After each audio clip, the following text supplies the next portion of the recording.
പ്രിയപ്പെട്ടവരെ,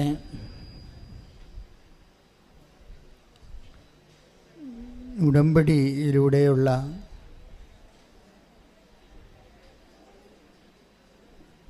നിയോഗങ്ങൾ പെട്ടെന്ന് നിറവേറാനാവശ്യമായ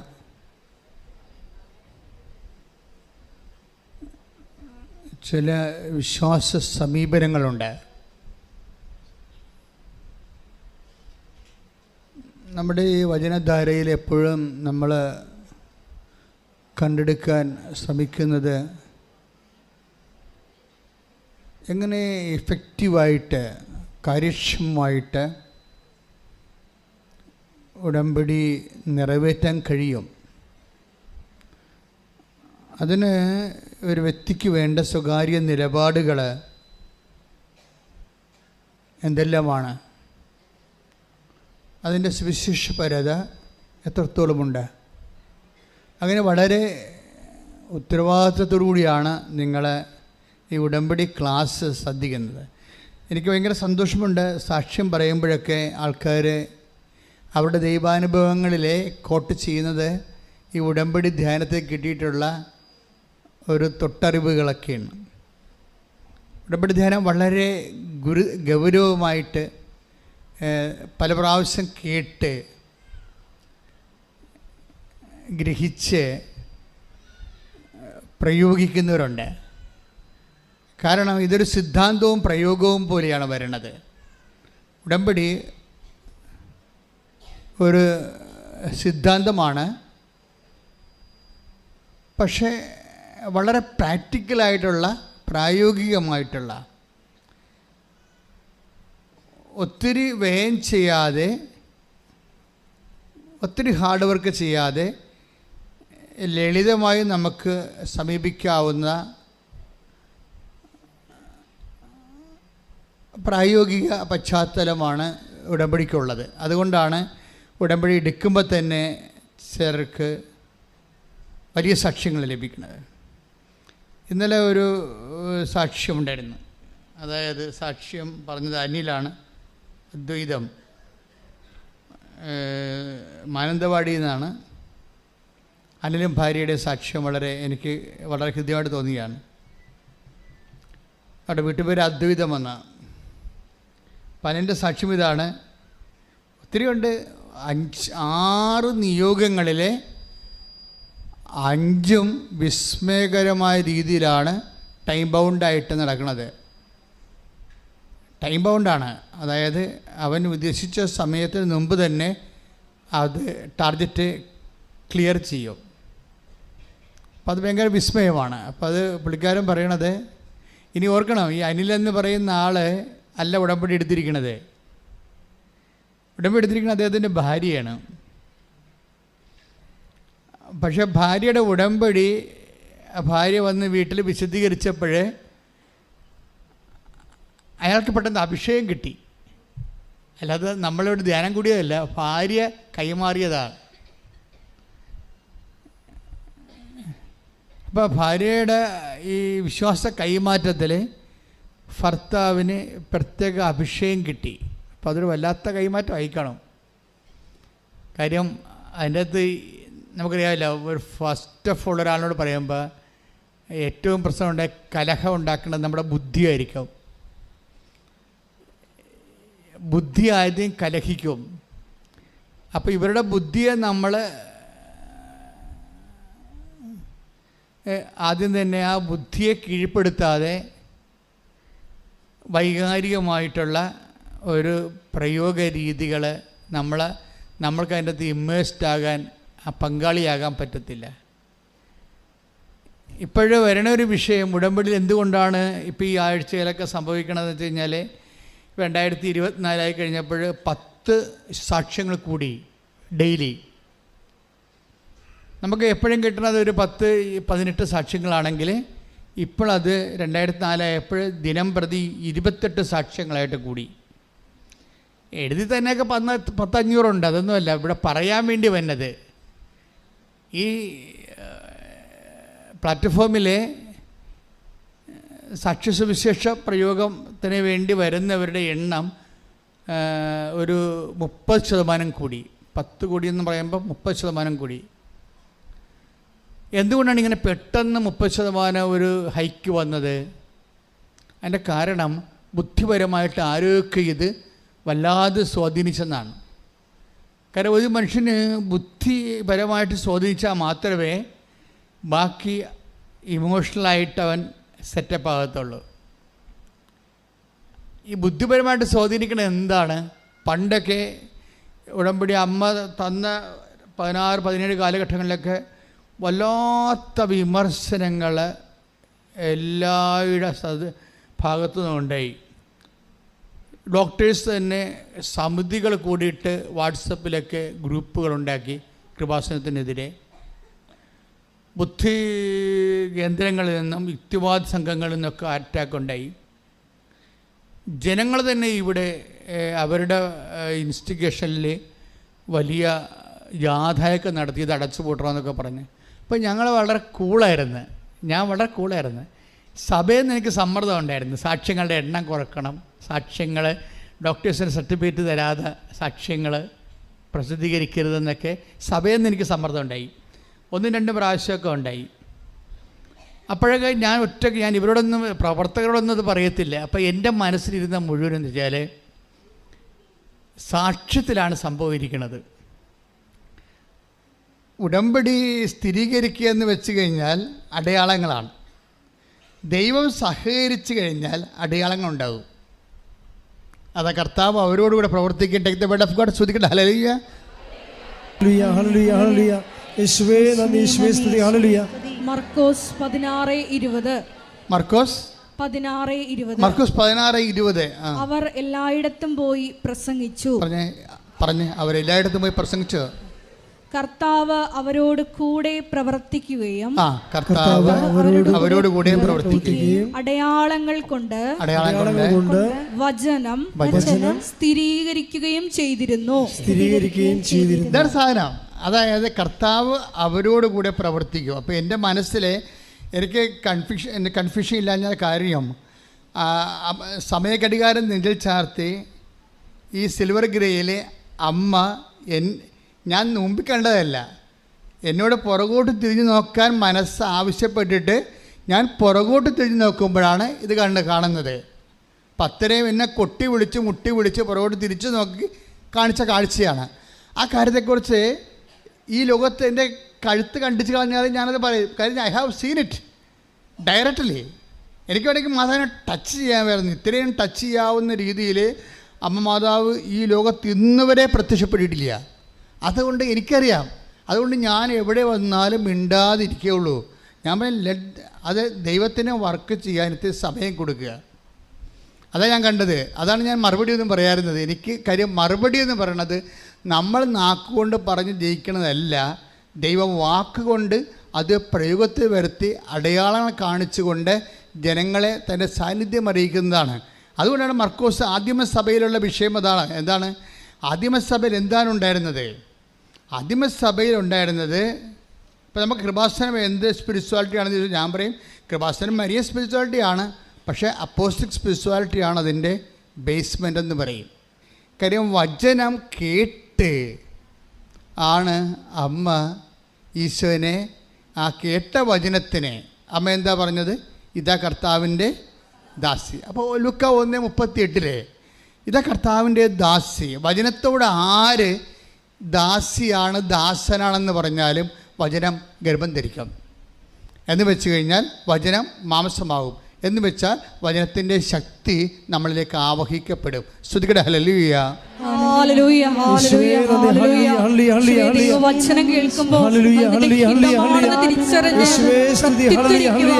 ഈ ആരാധനയിലൂടെ ഞങ്ങളെ അഭിഷേകം ചെയ്യണം.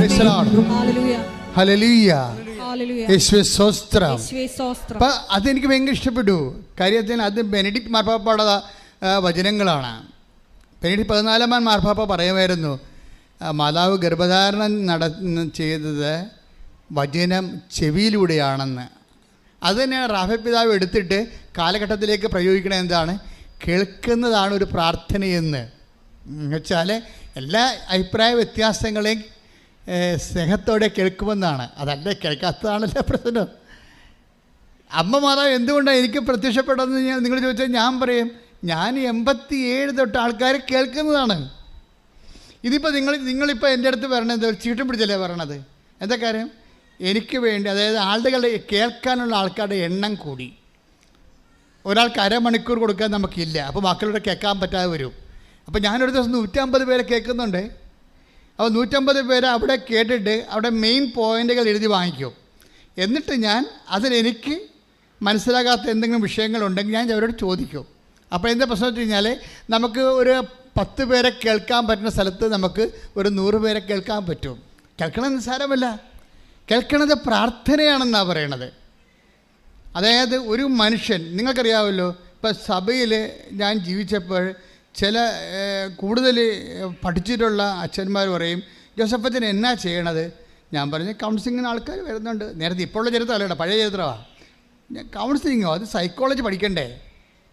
അപ്പം അത് ആവശ്യത്തിന് വേണ്ട സൈക്കോളജിയൊക്കെ പാസ്റ്റേഴ്സ് കൗൺസിലും സൈക്കോളജിയും കോളേജിൽ നിന്നും അതുപോലെ തന്നെ സെമിനാരിന്നൊക്കെ പഠിച്ചിട്ടുണ്ട്. പക്ഷേ അതൊന്നും ഇവിടെ പ്രയോഗമല്ല. കാര്യം ദൈവത്തെ സംബന്ധിച്ചിടത്തോളം നമ്മൾ കൊടുക്കുന്ന ചെവി എന്തിൻ്റെ ചെവിയാണ്? ഒരു മനഃശാസ്ത്രം പഠിച്ച ആൾക്കാരുടെ ചെവിയല്ല കൊടുക്കുന്നത്, ദൈവത്തിൻ്റെ ചെവിയാണ് കൊടുക്കുന്നത്. അതാണ് വ്യത്യാസം. സഭയ്ക്ക് മനസ്സിലാകാത്തത് പ്രശ്നം അതാണ്. സഭയ്ക്ക് ദൈവത്തിൻ്റെ ചെവി കുറയുകയും മനഃശാസ്ത്രജ്ഞന്മാരുടെ ചെവി ജനങ്ങളുടെ മുറിവുകൾ കേൾക്കാൻ വേണ്ടി ഉപയോഗിക്കുകയും ചെയ്യുമ്പോൾ ഉണ്ടാകുന്ന ദൈവം പ്രവർത്തിക്കാത്ത ഒരു അവസ്ഥ ഉണ്ട്. വചന ജഡത്വം എന്ന് പറയും. ഇത് മറിച്ച് നമ്മൾ ദൈവത്തിന് ചെവികളിലൂടെയാണ്, നമ്മളുടെ ചെവി ദൈവത്തിന് ഹയർ ചെയ്തിട്ട് സാങ്കേതിക ജ്ഞാനമോ ലോകത്തിന് ജ്ഞാനം ഉപയോഗിക്കാതെ ദൈവജ്ഞാനം കൊണ്ട് ഇപ്പോൾ കഴിഞ്ഞ ദിവസങ്ങളിൽ ഈ നമ്മൾ പറഞ്ഞ സഹോദരനുണ്ടല്ലോ, എന്നാ പേര്, അനിൽ പറഞ്ഞൊരു വിഷയമുണ്ട്. അതായത് അനിൽ അദ്വൈതം. അദ്ദേഹം എന്താ പറഞ്ഞത്? അദ്ദേഹത്തിൻ്റെ മകള് 12 വയസ്സുണ്ട്. 12 കൊല്ലമായിട്ട് അദ്ദേഹത്തിൻ്റെ മകൾക്ക് ചെവിയിൽ നിന്ന് ഇങ്ങനെ പൊട്ടി ഒലിക്കുകയാണ്. ഭയങ്കര ദുർഗന്ധമായിരിക്കും, 2 ചെവിയിൽ നിന്നാണ്. അപ്പോൾ കാണിച്ച ഡോക്ടർമാരെല്ലാം പറഞ്ഞ് ഇത് ഓപ്പറേഷൻ ചെയ്യണം. അപ്പോൾ സാങ്കേതിക ജ്ഞാനം ഉള്ളവർ കൊടുക്കുന്ന നിർദ്ദേശം എന്താണ്? അത് ഓപ്പറേഷൻ ചെയ്യണമെന്നുള്ളതാണ്. പക്ഷേ 2 ചെവിയും ഓപ്പറേഷൻ ചെയ്താൽ ഇതിനെ കേൾക്കാൻ പറ്റുമോ, എത്ര ശതമാനം കേൾക്കാൻ പറ്റും, അത് ഡോക്ടർമാർക്ക് പറയത്തില്ല. അവർക്കറിയത്തില്ല എത്ര ശതമാനം ഇത് കേൾക്കാൻ പറ്റുമെന്ന് പറയാൻ പറ്റത്തില്ല. അവർക്ക് കേട്ട് കഴിഞ്ഞാലേ പറയാൻ പറ്റത്തുള്ളൂ. സയൻസ് അല്ലേ, ഹൈപ്പോത്തിസിസ് അവിടെ ഉപയോഗിക്കാൻ പറ്റത്തില്ല. അപ്പോഴേ ഇവർ ഏഷ്യയിലെ ഏറ്റവും നല്ല ENT അടുത്ത് കൊണ്ടുപോകും, മനോജ് ഡോക്ടറിൻ്റെ അടുത്ത് കൊണ്ടുപോകും. അപ്പോൾ മനോജ് ഡോക്ടറും പറയും ഇത് 2 ഓപ്പറേഷൻ ചെയ്യണം, അത് ആ പാട നമ്മൾ കൃത്രിമമായിട്ട് വെക്കണമെന്നൊക്കെ പറയും.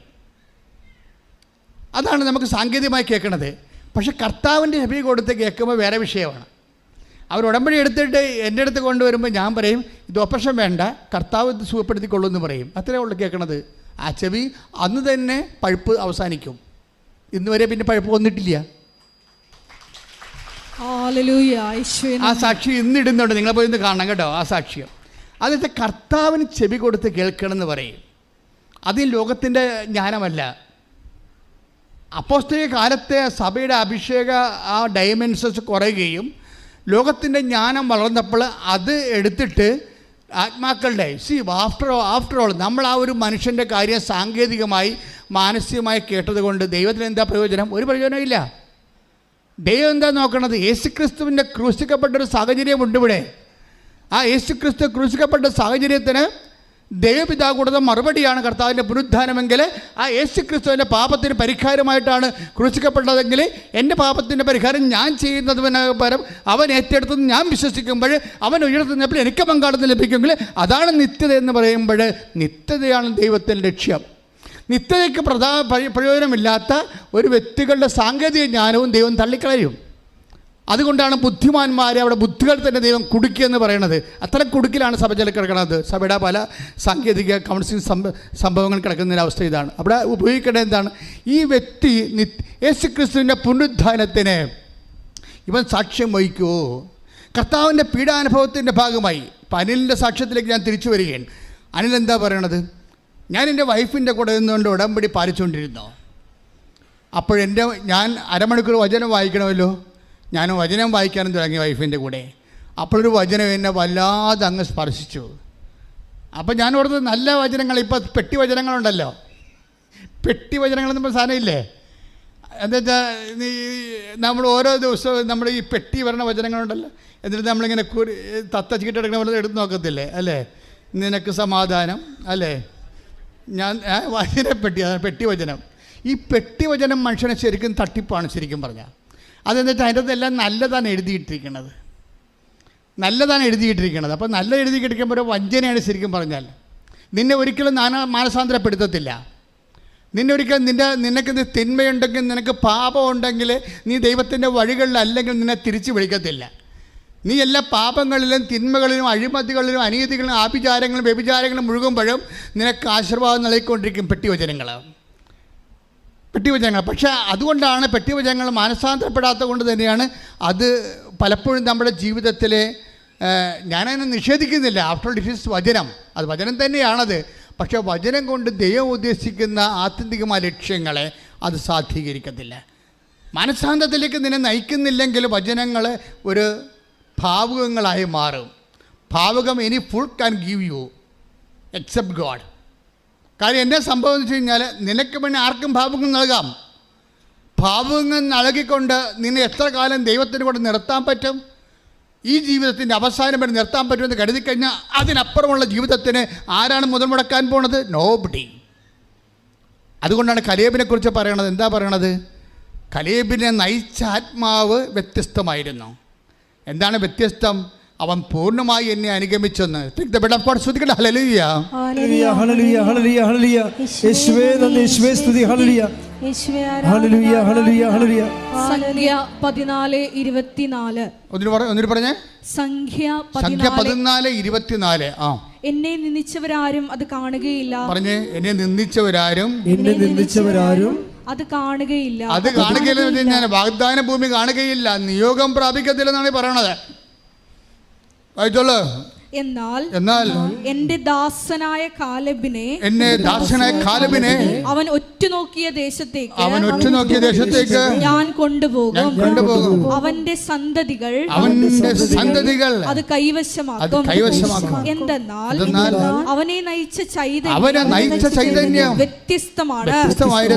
അവൻ എന്നെ പൂർണ്ണമായി അനുഗമിക്കുകയും ചെയ്തു. ചൈതന്യം വ്യത്യസ്തമായിരുന്നു പറഞ്ഞിട്ട് എന്ത് ചൈതന്യമാണ് വ്യത്യസ്തമായത്? അവൻ എന്നെ പൂർണ്ണമായി അനുഗമിക്കുകയും ചെയ്തു. അപ്പൊ അനുഗമിക്കുന്നതിന്റെ വിഷയത്തിൽ ഒരു ഉടായ്പുണ്ടെന്ന് മനസ്സിലായില്ലേ? എന്താണ് സംഭവം? ദൈവം അംഗീകരിക്കുന്ന അനുഗമിക്കലുണ്ട്, ദൈവം അംഗീകരിക്കാത്ത അനുഗമിക്കലുണ്ട്. കാലേബിനെ നയിച്ച ചൈതന്യം വ്യത്യസ്തമാണ്. കാരണം എന്താണ്? അവനെന്നെ പൂർണ്ണമായി അനുഗമിച്ചെന്ന് പറയുമ്പോൾ there is a position of the ഭാഗികമായ അനുഗമം. എന്താണ്? ഒരു പൊസിഷനുണ്ട്. എന്താണ്? ഭാഗികമായി വേണമെങ്കിൽ നമുക്ക് ദൈവത്തെ അനുഗമിക്കാം. മനസ്സിലായില്ലേ? അപ്പോൾ അനുഗമിക്കുന്നതിൻ്റെ കാര്യത്തിൽ ചൈതന്യത്തിൻ്റെ വ്യത്യാസമുണ്ട്. ചില ആൾക്കാർ ദൈവത്തെ ഭാഗികമായിട്ടേ അനുഗമിക്കത്തുള്ളൂ. നന്മകളൊക്കെ ഉണ്ടാകുന്ന കാലത്ത് ജോലി, വീട്, വിവാഹം എല്ലാം കിട്ടുമ്പോൾ യേശുവേ സ്വസ്ത്രം എന്ന് പറഞ്ഞുകൊണ്ടിരിക്കും ഭാഗികമായി. തിന്മകളെങ്ങാനും കടന്നു വരുമ്പോൾ പ്രാർത്ഥനയുമില്ല, പള്ളിയുമില്ല, കുദാശയുമില്ല, ഒന്നുമില്ല. ഭാഗികമായ അനുഗമിക്കലേ. കുരിശുണ്ടാകുമല്ലോ. ഉത്ഥാനത്തിലേക്കും മഹത്വത്തിലേക്കുള്ള വഴികളിൽ എവിടെയെങ്കിലും കുരിശും മുൾക്കിരീടവും നെഞ്ചത്തൊക്കെ എടുത്തൊക്കെ ഉണ്ടാവും. അത് ജീവിതത്തിൻ്റെ ഒരു ഭാഗമാണ്. അത് കുരിശിനെ ഏറ്റെടുക്കുന്നവർ ഇപ്പം തന്നെ ഈ അനൂപിൻ്റെ സാക്ഷ്യം, അനിലിൻ്റെ സാക്ഷ്യം പിന്നെയും കൃത്യമാകുന്നത്. അനൂപ് വേറൊരു കാര്യം പറയുന്നുണ്ട്. ശ്രുതിയുടെ മക്കളെ, ശ്രുതിയുടെ അതായത് ഈ 9:23-24 മർക്കോസിൻ്റെ സുവിശേഷത്തിലെ ഇവരുടെ ഭാര്യ വചനം വായിക്കുകയാണ്. അപ്പം ഈ ഭാര്യ വചനം വായിക്കുമ്പോൾ ഒരു വചനം വല്ലാണ്ട് ഇങ്ങനെ അനിലിനെ ക്യാച്ച് ചെയ്യും. സാധാരണ ഞാൻ ഓർക്കും ആരെയും ക്യാച്ച് ചെയ്യാത്ത വചനമാണ് ഇവനെ ക്യാച്ച് ചെയ്യണത്. എല്ലാവരെയും ക്യാച്ച് ചെയ്യണ വചനങ്ങൾ നല്ല ധൈര്യമായിരിക്കുക, ഞാൻ നിൻ്റെ കൂടെയുണ്ട് എന്നൊക്കെ പറഞ്ഞാൽ കുഴപ്പമില്ലല്ലോ, നമ്മുടെ കൂടെ ദൈവം ഉണ്ടല്ലോ. പക്ഷേ ദൈവം ഇല്ലാത്ത സമയമുണ്ട്. ഇല്ലാത്ത സമയത്തെക്കുറിച്ച് പറയുന്ന വചനങ്ങളാണ് അനിലിനെ ക്യാച്ച് ചെയ്യണത്. 9:43 ശ്രുതിക്കട്ടെ. ഹല്ലേലൂയ ഹല്ലേലൂയ ഹല്ലേലൂയ ഹല്ലേലൂയ ഹല്ലേലൂയ ഹല്ലേലൂയ. യേശുവേ നന്ദി. ഹല്ലേലൂയ ഹല്ലേലൂയ. യേശുവേ സ്തുതി. ഹല്ലേലൂയ ഹല്ലേലൂയ ഹല്ലേലൂയ. നിന്റെ കൈ നിനക്ക് ദുഷ്പ്രേരണയ്ക്ക് കാരണമാകുന്നെങ്കിൽ. ഒരു മനുഷ്യനെ സ്വാധീനിച്ച വചനം കേട്ടില്ലേ? മർക്കോസ് 9:43 എന്താ പറയണത്? നിന്റെ കൈ നിനക്ക് ദുഷ്പ്രേരണയ്ക്ക് കാരണമാകുന്നെങ്കിൽ അത് വെട്ടിക്കളയുക. അടുത്ത വചനം വായിക്കൂ. ഇരു കൈകളും ഉള്ളവനായി നരകത്തിലേക്ക് കെടാത്ത അഗ്നിയിലേക്ക് നിബദിക്കുന്നതിനേക്കാൾ ഭേദം അംഗഹീനനായി ജീവനിലേക്ക് പ്രവേശിക്കുന്നതാണ്. Praise the Lord. നിത്യജീവനെ കുറിച്ചാണ് പറയണത്. നിത്യജീവനെ കുറിച്ച് പറയുന്ന വചനങ്ങളിൽ അംഗഹീനത്വത്തെ കുറിച്ച് സംസാരിക്കുന്നുണ്ട്. ഈ ജീവിതത്തിൽ നമുക്ക് ആവശ്യമായ ചില കാര്യങ്ങൾ നഷ്ടപ്പെടുത്തേണ്ടി വരുമെന്ന് പറയുമ്പോൾ അതിൻ്റെ ഫലമോ നിത്യജീവൻ എന്ന് പറയുമ്പോൾ ഈ നിത്യജീവൻ ഇവൻ്റെ തലക്ക് പിടിച്ചതിന് ശേഷം അവൻ പറയുകയാണ്, പാപത്തിന് വേണ്ടി വെറുത്ത് ജീവിക്കാൻ വേണ്ടി എനിക്ക് എന്ത് ത്യാഗം സഹിക്കേണ്ടി വന്നാലും ഞാൻ സഹിക്കാനുള്ള ശക്തിയാണ് കർത്താവിക്ക് തന്നത്. കൈയടിച്ച് ശ്രദ്ധിക്കട്ടെ.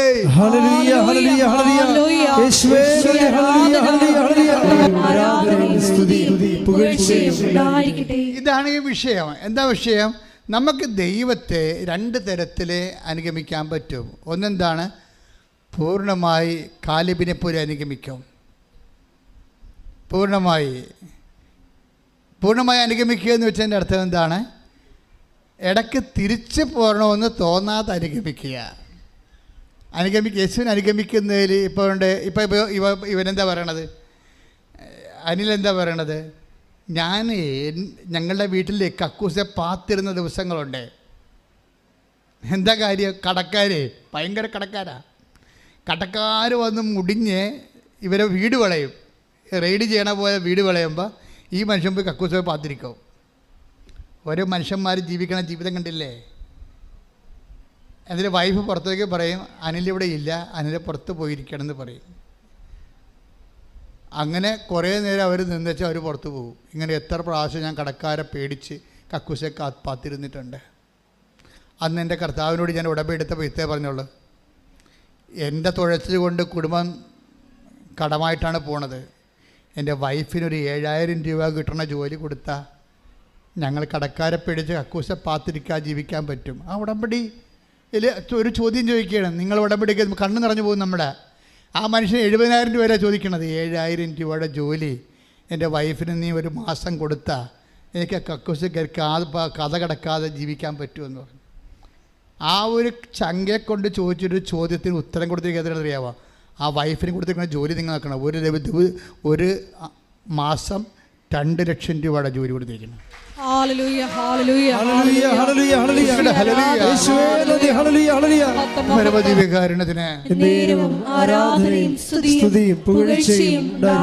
ഞാൻ വെളുപ്പിന് 4 മണിക്ക് സാക്ഷ്യം കേട്ടപ്പോൾ സത്യം പറഞ്ഞാൽ ഞെട്ടിപ്പോയി.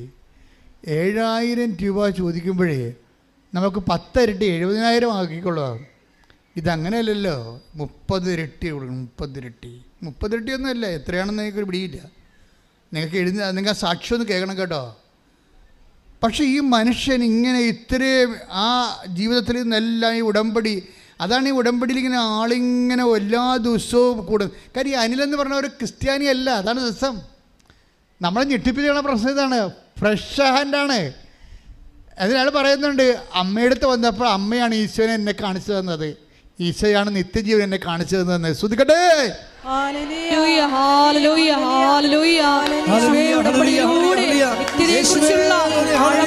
ബോധ്യങ്ങൾ നൽകുന്ന ദൈവപിതാവിന്റെ സ്നേഹത്തിന് നന്ദി പറയുന്നു.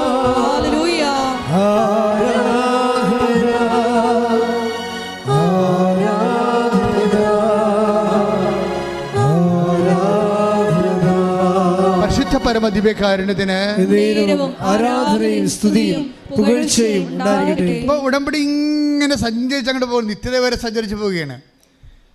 ചുമ്മാ കണ്ണീരിൻ്റെ ഒരു കടലിൽ നിന്ന് ഈ മനുഷ്യൻ കരകയറിയിട്ട് സ്വർഗത്തിൻ്റെ ഒരു തീരത്തങ്ങ് നീന്തി കയറുകയാണ്. അത്ര കണ്ട് മനോഹരമായ ഒരു പദ്ധതിയാണ് ശരിക്കും.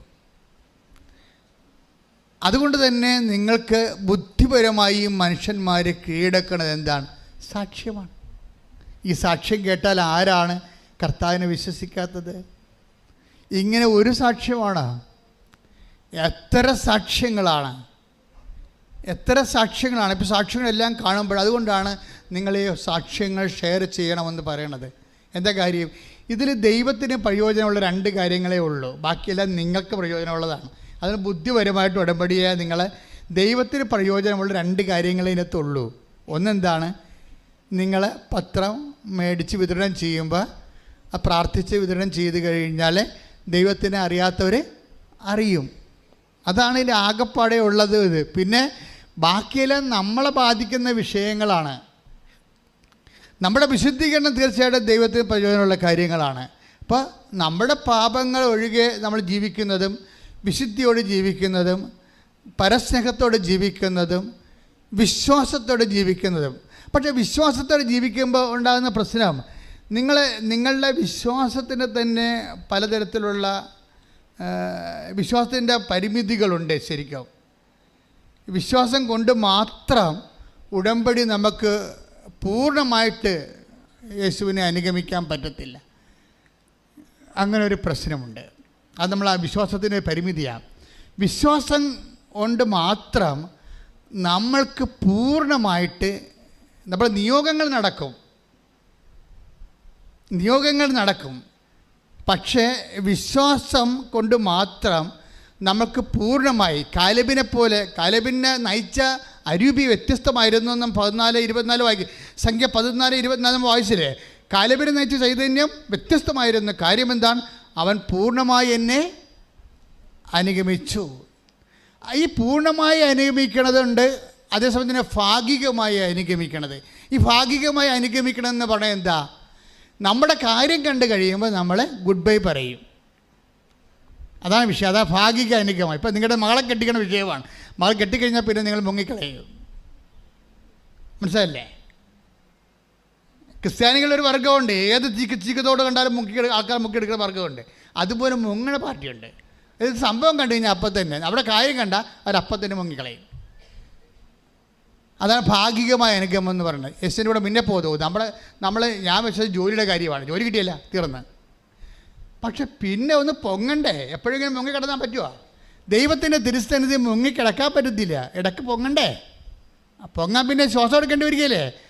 ആ പൊങ്ങേണ്ടി വരുമ്പോൾ നമുക്കറിയാം, ദൈവത്തിന് അറിയാം, ഇത് കാലേബല്ല, ഭാഗികമായ അരുവിയേ ഉള്ളൂ, തിരിച്ചുപോക്ക് കയറത്തിയാണെന്ന് പറയും. തിരിച്ചു പോണ ആൾക്കാരുണ്ടാവും. കാര്യം കണ്ടു കഴിയുമ്പോൾ തിരിച്ചു പോകും. ഈ ഉടമ്പടിയിൽ 1 ലക്ഷക്കണക്കിന് ആൾക്കാരുണ്ട്. അങ്ങനെ ഉടമ്പടിയിൽ 1 ലക്ഷക്കണക്കിന് ആൾക്കാരുണ്ട്. കാര്യം കാണുമ്പോൾ തിരിച്ചു പോകും. കാര്യം കണ്ടു കഴിയുമ്പോൾ 2 സാക്ഷ്യവും പറഞ്ഞ് ആൾക്കാർ തിരിച്ചു പോകും. പിന്നെ പഴയ അരൂപിയില്ല, ജീവിതമില്ല. പിന്നെ പറ്റിക്കലും ആൾക്കാരെ തട്ടിക്കലും പഴയ ലോക ജീവിതവും ഒക്കെ ആയിട്ട് അവർ പഴയ ലോകത്തിലേക്ക് പോകും. പോകാത്ത ഒത്തിരി പേരുണ്ട്. പക്ഷെ പോകുന്നവരെക്കുറിച്ചാണ് ബൈബിൾ പറയണത്. ആരാണ് തിരിച്ചു പോണത്? അവരെക്കുറിച്ച് കർത്താവ് പറയുന്നത്, നീ എൻ്റെ വാഗ്ദാന നാട് നീ കാണത്തില്ലെന്ന് പറയുന്നുണ്ട്. കാര്യം നിത്യത വരെ നിനക്ക് ആനുകൂല്യങ്ങളൊക്കെ കിട്ടി, പക്ഷേ ഈ വിഡ്രോവൽ സിംറ്റംസ് ഉണ്ട്, തിരിച്ചു പോകാനുള്ള പ്രവണത. എന്തെങ്കിലും ഇങ്ങനെ ഉടമ്പടി ജീവിക്കാൻ പറ്റുമോ? മനുഷ്യന് ജീവിക്കണ്ടേന്ന് പറഞ്ഞുകൊണ്ട് അവർ സ്മോളൊക്കെ അടിച്ച് പഴയ രീതിയിൽ പോകും ചില ആൾക്കാർ. അപ്പോൾ എന്താ വെച്ചാൽ അവരല്ലെങ്കിൽ പൗശന്യവും പക, വിദ്വേഷം, ചതി, അഹങ്കാരം, മുൻകോപം, കലഹം, ഭിന്നതയൊക്കെ ആയിട്ട് പഴയ ലോകത്താനായി പോകും. പിന്നെ കുമ്പസാരമില്ല, കുർബാനയുമില്ല, പഴയ ജീവിതത്തിലേക്ക് പോകും. തിരിച്ചു പോകുന്ന ആൾക്കാരുണ്ട്. അതാണ് പറയണത്, കാലേബിനെ നയിച്ച ചൈതന്യം വ്യത്യസ്തമാണ് എന്ന് പറയാൻ കാരണം എന്താണ്? അവൻ പൂർണ്ണമായിട്ട് എന്നെ ശ്രുതികട്ടെ. ഹല്ലേലൂയ. സംഖ്യ 14:24. എന്തെന്നാൽ അവനെ നയിച്ച ചൈതന്യം വ്യത്യസ്തമാണ്, അവൻ എന്നെ പൂർണ്ണമായി അനുഗമിക്കുകയും ചെയ്തു. അവനെ നയിച്ച ചൈതന്യം വ്യത്യസ്തമാണ്, അവനെന്നെ പൂർണ്ണമായി എന്ന് പറഞ്ഞ് അവനെന്നെ പൂർണ്ണമായി അനുഗമിക്കുകയും ചെയ്തു.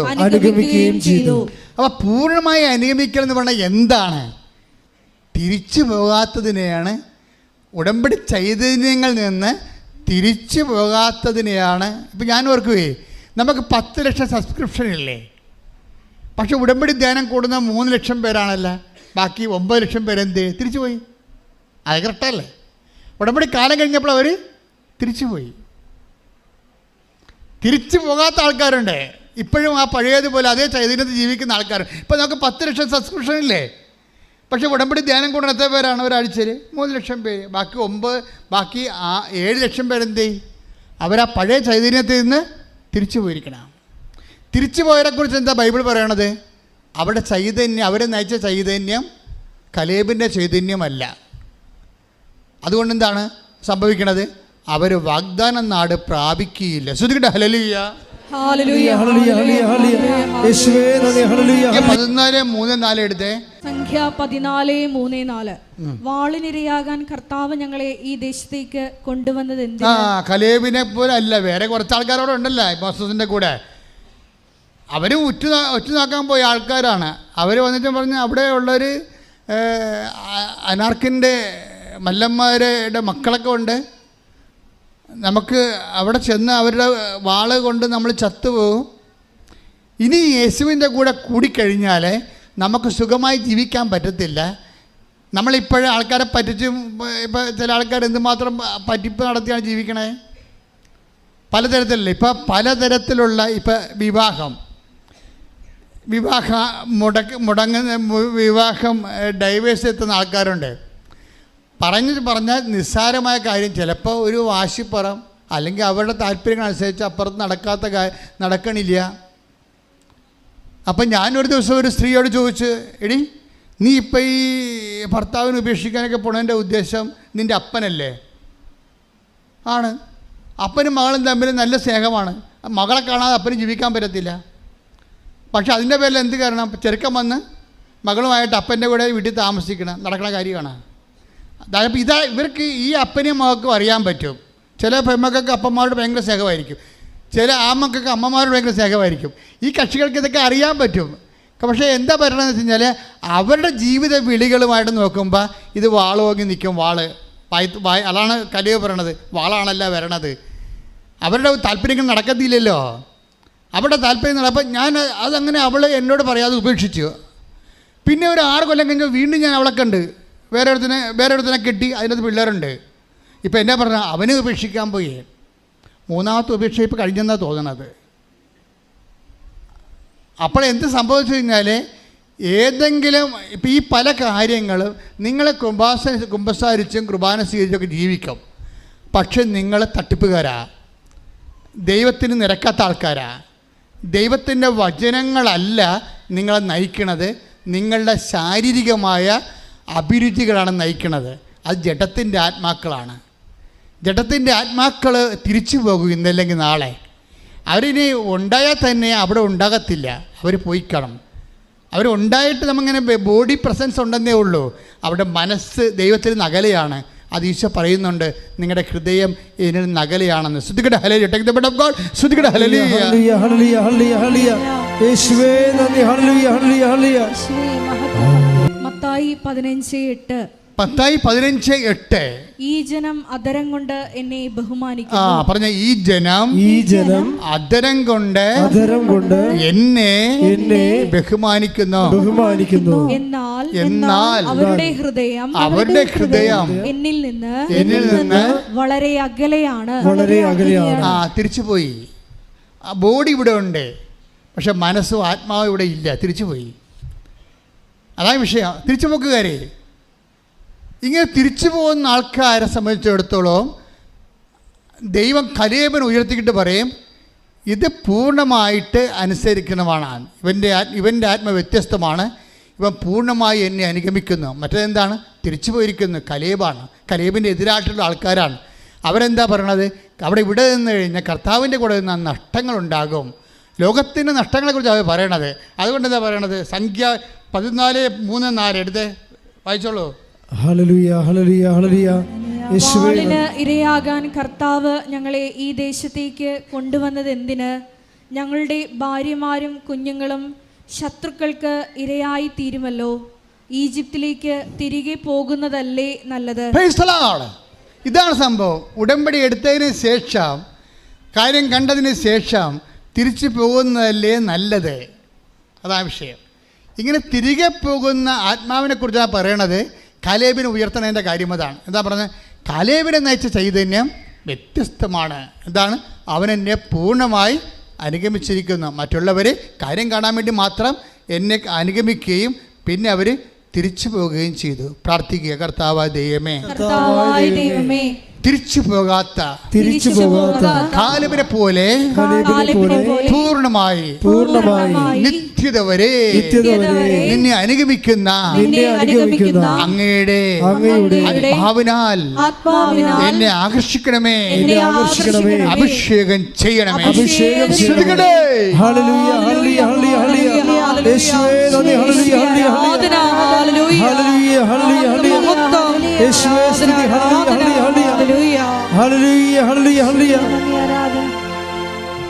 പരിശുദ്ധ പരമ ദിവ്യകാരുണ്യത്തിന് ആരാധനയും സ്തുതിയും പുകഴ്ചയും ഉണ്ടായിരിക്കട്ടെ.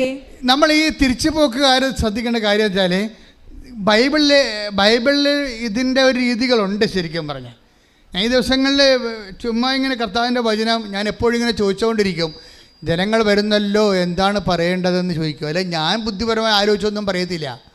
ഞാൻ നിങ്ങൾ ഇന്ന് പറഞ്ഞു കഴിഞ്ഞാൽ നാളെ ഇത് അപ്പ് ചെയ്യും, തിങ്കളാഴ്ച ചൊവ്വാഴ്ച അപ്പ് ചെയ്ത് കഴിഞ്ഞാൽ പിന്നെ ഇത് പറഞ്ഞു കഴിഞ്ഞാൽ സമയം മുതൽ കർത്താവിൻ്റെ പുറകെ ഞാൻ നടക്കും. അടുത്ത ദിവസം എന്താ ജനങ്ങളോട് പറയാൻ നീ ഉദ്ദേശിക്കണത്? കാര്യം ഞാൻ ദൈവം പറയാത്ത ഒരു കാര്യം ഞാൻ ഇവിടെ നിങ്ങളോട് പറഞ്ഞിട്ടില്ല. അടുത്ത ദിവസം എന്താ പറയാൻ ഉദ്ദേശിക്കണമെന്ന് വെച്ചപ്പോഴാണ് കർത്താവ് ഇന്ന് പറയാൻ വേണ്ടി തന്നൊരു വചനമുണ്ട്. അതെന്ന് വെച്ച് കഴിഞ്ഞാൽ കർത്താവ് പറഞ്ഞ ഇതാണ്, അതായത് നിനക്ക് വേണമെങ്കിൽ നിൻ്റെ കാര്യം നടത്തിയെടുക്കാം എൻ്റെ അടുത്ത് വരാതെ തന്നെ. നിൻ്റെ കാര്യങ്ങൾ എൻ്റെ അടുത്ത് കൊണ്ടുവരാം, അത് നടത്തിയെടുക്കാൻ പറ്റും. പക്ഷെ നിനക്ക് എൻ്റെ അടുത്ത് വരാൻ പറ്റത്തില്ല. ഇങ്ങനെ ഒരു ജാതി ഉടമ്പടി രൂപപ്പെട്ട് വരുന്നുണ്ട്. അതറിയണമെങ്കിൽ മർക്കോസിന്റെ 2:4 എടുത്ത് ശ്രുതിക്കട്ടെ. ഹല്ലേലൂയ, ഹല്ലേലൂയ, ഹല്ലേലൂയ, ഹല്ലേലൂയ, ഹല്ലേലൂയ. യേശുവേ നന്ദി. ഹല്ലേലൂയ, ഹല്ലേലൂയ, ഹല്ലേലൂയ. മർക്കോസ് 2:4 ജനക്കൂട്ടം നിമിത്തം അവന്റെ അടുത്തെത്താൻ അവർക്ക് കഴിഞ്ഞില്ല. Price the Lord. ഇതെന്താ സംഭവം എന്നറിയാവോ? എന്താ സംഭവം? കർത്താവ് കഫർനാമിൽ ഒരു വീട്ടിലിരിക്കുമ്പോഴേ ജനക്കൂട്ടം മുഴുവനും വീട് വളഞ്ഞ് പൊതിഞ്ഞ് നിൽക്കും. അപ്പോഴേ ഒരു തളവായ രോഗിയും കൊണ്ട് കുറേ ആൾക്കാർ വരും ഇല്ലേ? അപ്പോൾ വാദിക്കാൻ വരുമ്പോൾ ജനക്കൂട്ടം മാറിക്കൊടുക്കുക ഇല്ല, ഞങ്ങൾ അതിനു വേണ്ടി തന്നെ നിൽക്കണമെന്ന് പറഞ്ഞിട്ട് മുട്ടുകൈ കൊണ്ട് ഇടിച്ച് അവർ ഓടിക്കും. അവരെന്നാ ചെയ്ത് സൈഡിൽ കൂടി, ഈ ഇസ്രായേലിൻ്റെ വീടല്ലേ, ഈ ചത്രം പോലെ ഇരിക്കും, സൈഡിൽ കൂടി ചെറിയ സ്റ്റെയർകേസുണ്ട്. അപ്പോൾ സൈഡിൽ കൂടെ കയറി മുകളിൽ ചെന്നിട്ട് കട്ടിലെ പൊക്കി ഈ മനുഷ്യനെ തട്ടിയാണ്. അവിടെ നമ്മുടെ മേൽക്കൂര പോലെ അല്ല, തട്ടിയാണ്. തട്ടി മാറ്റിയിട്ട് താഴേക്ക് ഇയാളെ 4 കാല് കയറെ പിടിച്ച് താഴേക്ക് ഇറക്കും. അപ്പം മേൽക്കൂര മാറ്റിയിട്ട് താഴേക്ക് അവർ ഇറക്കി കൊടുക്കുകയാണ്. ആ സംഭവമാണ് ഈ മർക്കോസ് പറയണത്. മത്തായി 2:4 പറയണത് എന്താണ്? ഒന്ന് പറഞ്ഞാൽ ജനക്കൂട്ടം നിമിത്തം അവൻ്റെ അടുത്തെത്താൻ അവർക്ക് കഴിഞ്ഞില്ല. പക്ഷേ 4:5 എന്താ പറയുന്നത് നോക്കിയേ, വായിച്ചോളൂ. അവരുടെ വിശ്വാസം കണ്ട് യേശു തളർവാദ രോഗിയോട് പറഞ്ഞു, മകനെ, നിന്റെ പാപങ്ങൾ ക്ഷമിക്കപ്പെട്ടിരിക്കുന്നു. കർത്താവ് മേലോട്ട് നോക്കുമ്പോൾ പെരയുടെ തട്ടി മാറിക്കൊണ്ടിരിക്കുകയാണ്. എന്നിട്ടൊരു കട്ടിലിറങ്ങി വരികയാണ്. ചുറ്റും നിലക്കൂട്ടങ്ങൾ നടക്കി ഈശോ ഇരിക്കുകയാണ്. അപ്പോഴേ അവരുടെ വിശ്വാസം കണ്ട്, ആരുടെയാണ്? ഈ പെരയുടെ മുകളിൽ നിൽക്കുന്ന കയറിറക്കുന്ന ആൾക്കാരില്ലേ, 4 പേര്, അവരാണല്ലോ ഈ ആളെ പൊക്കി കൊണ്ടുവന്ന് ഇത്രയും കഷ്ടപ്പെടണത്. കഷ്ടനഷ്ടങ്ങളൊക്കെ സഹിച്ച് അവരാളെ താഴെ ഇറക്കുകയാണ്. ആ വീട്ടുകാരവിടെ നിന്ന് തെറി പറയുന്നുണ്ടാകും, കാര്യം ഇത് റിപ്പയർ ചെയ്യണമെങ്കിൽ കാശ് വേറെ വേണം വരും, നിൻ്റെ തന്ത കാശ് പിടക്കുവാന്നൊക്കെ ചോദിക്കുന്നുണ്ടാവും ആ വീട്ടുകാരവിടെ നിന്നുണ്ട്. പക്ഷെ അവന്മാർ ഭയങ്കര മുഴുക്കന്മാരായത് കാരണമേ ഈ വീട്ടുകാരൻ്റെ ഒരു പരിവും നടക്കണില്ല. അത് കാരണം ഇവനെ ഇറക്കി ബലം പ്രയോഗിച്ച് ഇറക്കിയപ്പോഴേ കർത്താവ് എന്തൊക്കെ മുഷ്കന്മാരാണെന്ന് പറഞ്ഞാലും അവന്മാരുടെ വിശ്വാസത്തിന് വില ഉണ്ട് അവിടെ. ഈ മുഷ്കന്മാരുടെ കാര്യമൊക്കെ നടക്കി തെമ്മാടിത്തരം കാണിച്ചാലും പെര പൊളിച്ചാലും ഒക്കെ നിങ്ങളുടെ കാര്യം നടക്കാതിരിക്കത്തൊന്നിരിക്കില്ല. നിങ്ങളെ പെര പൊളിക്കണതും പെങ്ങൾക്ക് ഓഹരി കൊടുക്കാത്ത ആൾക്കാരും വീട് രണ്ട് കെട്ടിച്ച പെണ്ണിനെ മുഴുവൻ വളയെടുത്ത് വിറ്റിട്ട് മകളെ കെട്ടിച്ചിട്ട് മരുമകളെ തല്ലി വീട്ടി കൊടുത്തിരിക്കുന്ന ആൾക്കാരൊക്കെ ആയിരിക്കും. നിങ്ങൾ മുഷ്കന്മാരും തരവഴിക്കാരും തോന്നിവാസം തെണ്ടികളുമാണെങ്കിലും നിങ്ങളുടെ കാര്യം നടക്കും. വിശ്വാസം ഉണ്ടായാൽ മതി. കാര്യം മനസ്സിലായില്ല? കാര്യം നടക്കുമ്പോഴെല്ലാവരും നല്ല മനുഷ്യരാണെന്ന് ധരിക്കരുത്. കാര്യം നടക്കുന്ന കൊണ്ട് ദൈവം നിങ്ങളെ അംഗീകരിച്ച് നിങ്ങൾ ധരിക്കരുത്. തെമ്മാടിത്തരം തോന്നിവാസം കാണിച്ചാലും നിങ്ങളുടെ കാര്യങ്ങൾ നടക്കും. പക്ഷേ നിങ്ങൾക്ക് കർത്താവിൻ്റെ അടുത്ത് വരാൻ പറ്റത്തില്ല. അവിടെയാണ് പ്രശ്നം കിടക്കുന്നത്. നിങ്ങളുടെ നിയോഗം വരും, കട്ടിലോടുകൂടി ഇറക്കിയ ആൾ വരും, കട്ടിലോടുകൂടി ഇറക്കിയ ആൾ സുഖപ്പെടും, പക്ഷെ നിങ്ങൾ സുഖപ്പെടത്തില്ല. നിങ്ങൾ കർത്താവിൻ്റെ അടുത്ത് വരാം. രണ്ടും രണ്ട് വിഷയമാണ്. നിങ്ങളുടെ നിയോഗം നിങ്ങൾ നിവർത്തിയെടുക്കുന്നതും നിങ്ങൾ കർത്താവിൻ്റെ അടുത്ത് വരുന്നത് ഒരു വിഷയമല്ല, 2 വിഷയമാണ്. കാര്യം എന്താ വെച്ചാൽ ഉടമ്പടിക്ക് ലക്ഷ്യമുണ്ട്, മാർഗമുണ്ട്. ഉടമ്പടിക്ക് എന്താ ഉള്ളത്? ഉടമ്പടിയിൽ ലക്ഷ്യം, നിങ്ങൾ ഉടമ്പടി ചെയ്യുന്ന ലക്ഷ്യം എന്താണ്? IELTS പാസ്സാകുക ഒരു ലക്ഷ്യമാണ്, വസ്തു വയ്ക്കുക വേറൊരു ലക്ഷ്യമാണ്, രോഗം സുഖമാക്കുക ഒരു ലക്ഷ്യമാണ് ഉടമ്പടി ലക്ഷ്യം. അതിന് നിങ്ങൾ മാർഗം എന്താ ചെയ്യണത്? നിങ്ങൾ പത്രം കൊടുക്കുന്നു, പേഴ്സണൽ പ്രവർത്തനം ചെയ്യുന്നു, അല്ലേ? അതുപോലെ തന്നെ നിങ്ങൾ ദാനധർമ്മങ്ങൾ ചെയ്യുന്നു, രോഗികളെ സുഖപ്പെടുന്നു, രോഗികൾക്ക് നിങ്ങൾ വസ്ത്രങ്ങൾ കൊടുക്കുന്നു, അങ്ങനെ കുറേ കാര്യങ്ങൾ നിങ്ങൾ ചെയ്യുന്നുണ്ട്. ആധ്യാത്മിക ജീവിതം നിങ്ങൾ പരിപോഷിപ്പിക്കുന്നു. അതെല്ലാം മാർഗമാണ്. ലക്ഷ്യം എന്താണ്? IELTS പാസ്സാകുക, അല്ലെങ്കിൽ PR കിട്ടുക, അല്ലെങ്കിൽ ഗ്രീൻ കാർഡ് കിട്ടുക, ഇതൊക്കെയാണ് ലക്ഷ്യം. ഇത് നടക്കും. പക്ഷെ നിങ്ങൾക്ക് നിങ്ങളുടെ ഗ്രീൻ കാർഡ് കിട്ടും, നിങ്ങളുടെ വിസ പ്രോസസ്സിങ് കഴിയും, നിങ്ങൾക്ക് ഓസ്ട്രേലിയ പോകാൻ പറ്റും, നിങ്ങൾ വിചാരിക്കുന്ന സ്ഥലം എല്ലാം കിട്ടും. പക്ഷേ ക്രിസ്തുവിൻ്റെ അടുത്ത് പോകാൻ പറ്റത്തില്ല. അത് തലവായ രോഗിയുടെ അടുത്ത് കെട്ടിയിറക്കുന്ന ആൾക്കാരെ പോലെ ഇരിക്കും.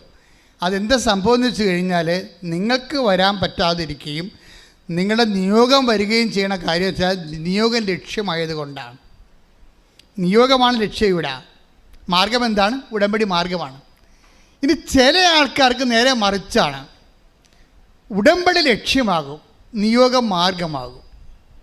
അവിടെയാണ് വിഷയം വന്നത്. ഉടമ്പടി ലക്ഷ്യമാകും. എന്താണ് ഉടമ്പടി എന്ന് പറയുന്നത്? എന്താണ്?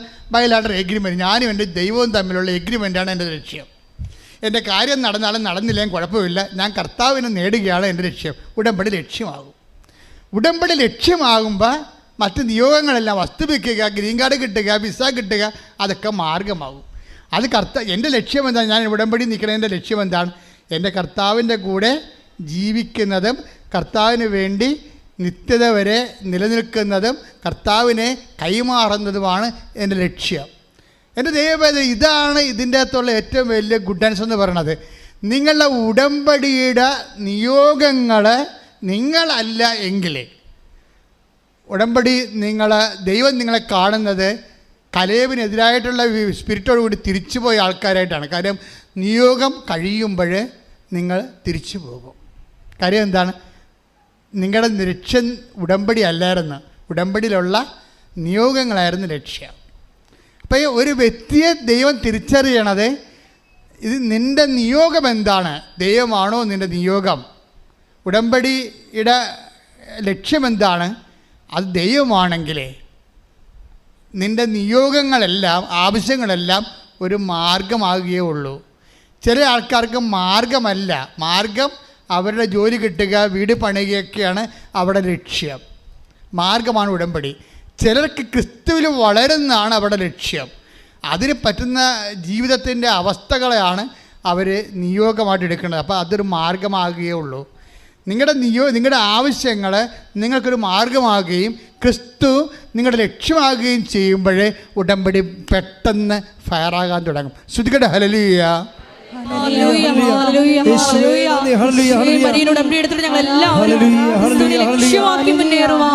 ആരാധനയിലൂടെ ഞങ്ങളെ അഭിഷേകം ചെയ്യണമേ.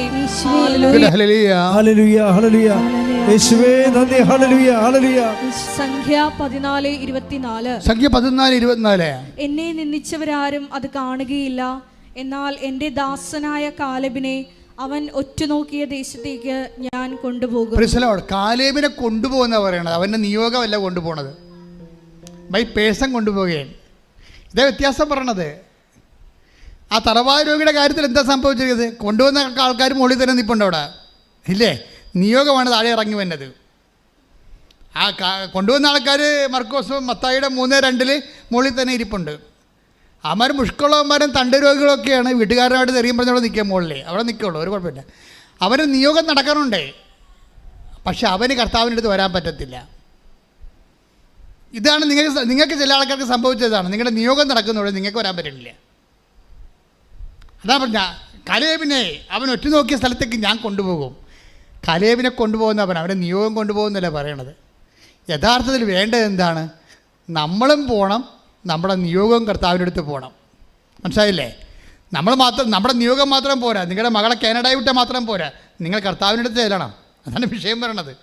മകളെ കാനഡയിൽ വിട്ടാലും ഓസ്ട്രേലിയ വിട്ടാലും നിങ്ങൾ കർത്താവിൻ്റെ അടുത്ത് ചെല്ലുന്നില്ലെങ്കിൽ അവസ്ഥ എന്താണ്? ഈ മുട്ടാളന്മാർക്ക് സംഭവിച്ചവരിക്കും. കണ്ടവൻ്റെ വില വിളിക്കാവുന്നല്ലാതെ വേറെ പരിപാടി നടക്കത്തില്ല. അവർക്ക് കർത്താവിൻ്റെ അടുത്ത് വരാൻ പറ്റണില്ല.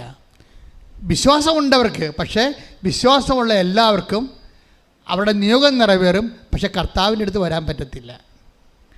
വിശ്വാസത്തിന് അങ്ങനെ ഒരു പരിമിതി ഉണ്ട്. വിശ്വാസം കൊണ്ട് മാത്രമല്ല എല്ലാം. വിശ്വാസത്തിന് അടുത്ത കഷ്ടനഷ്ടങ്ങൾ സഹിക്കണം. ആനുകൂല്യങ്ങളില്ലാത്തപ്പോഴും ദൈവത്തെ ഏറ്റവും വലിയ ആനുകൂല്യമായി കണ്ടുകൊണ്ട് ഉടമ്പടി ലക്ഷ്യം ദൈവമാണെന്ന് കരുതണം. ശ്രദ്ധിക്കട്ടെ.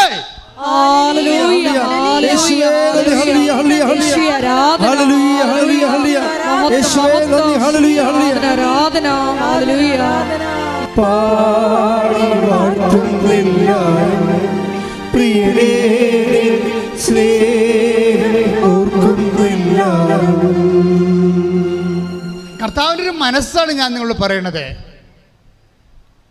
കർത്താവ് പറഞ്ഞിരിക്കുക, ഞാൻ ഉള്ളിടത്ത് എൻ്റെ സ്നേഹിതനും ഉണ്ടായിരിക്കും.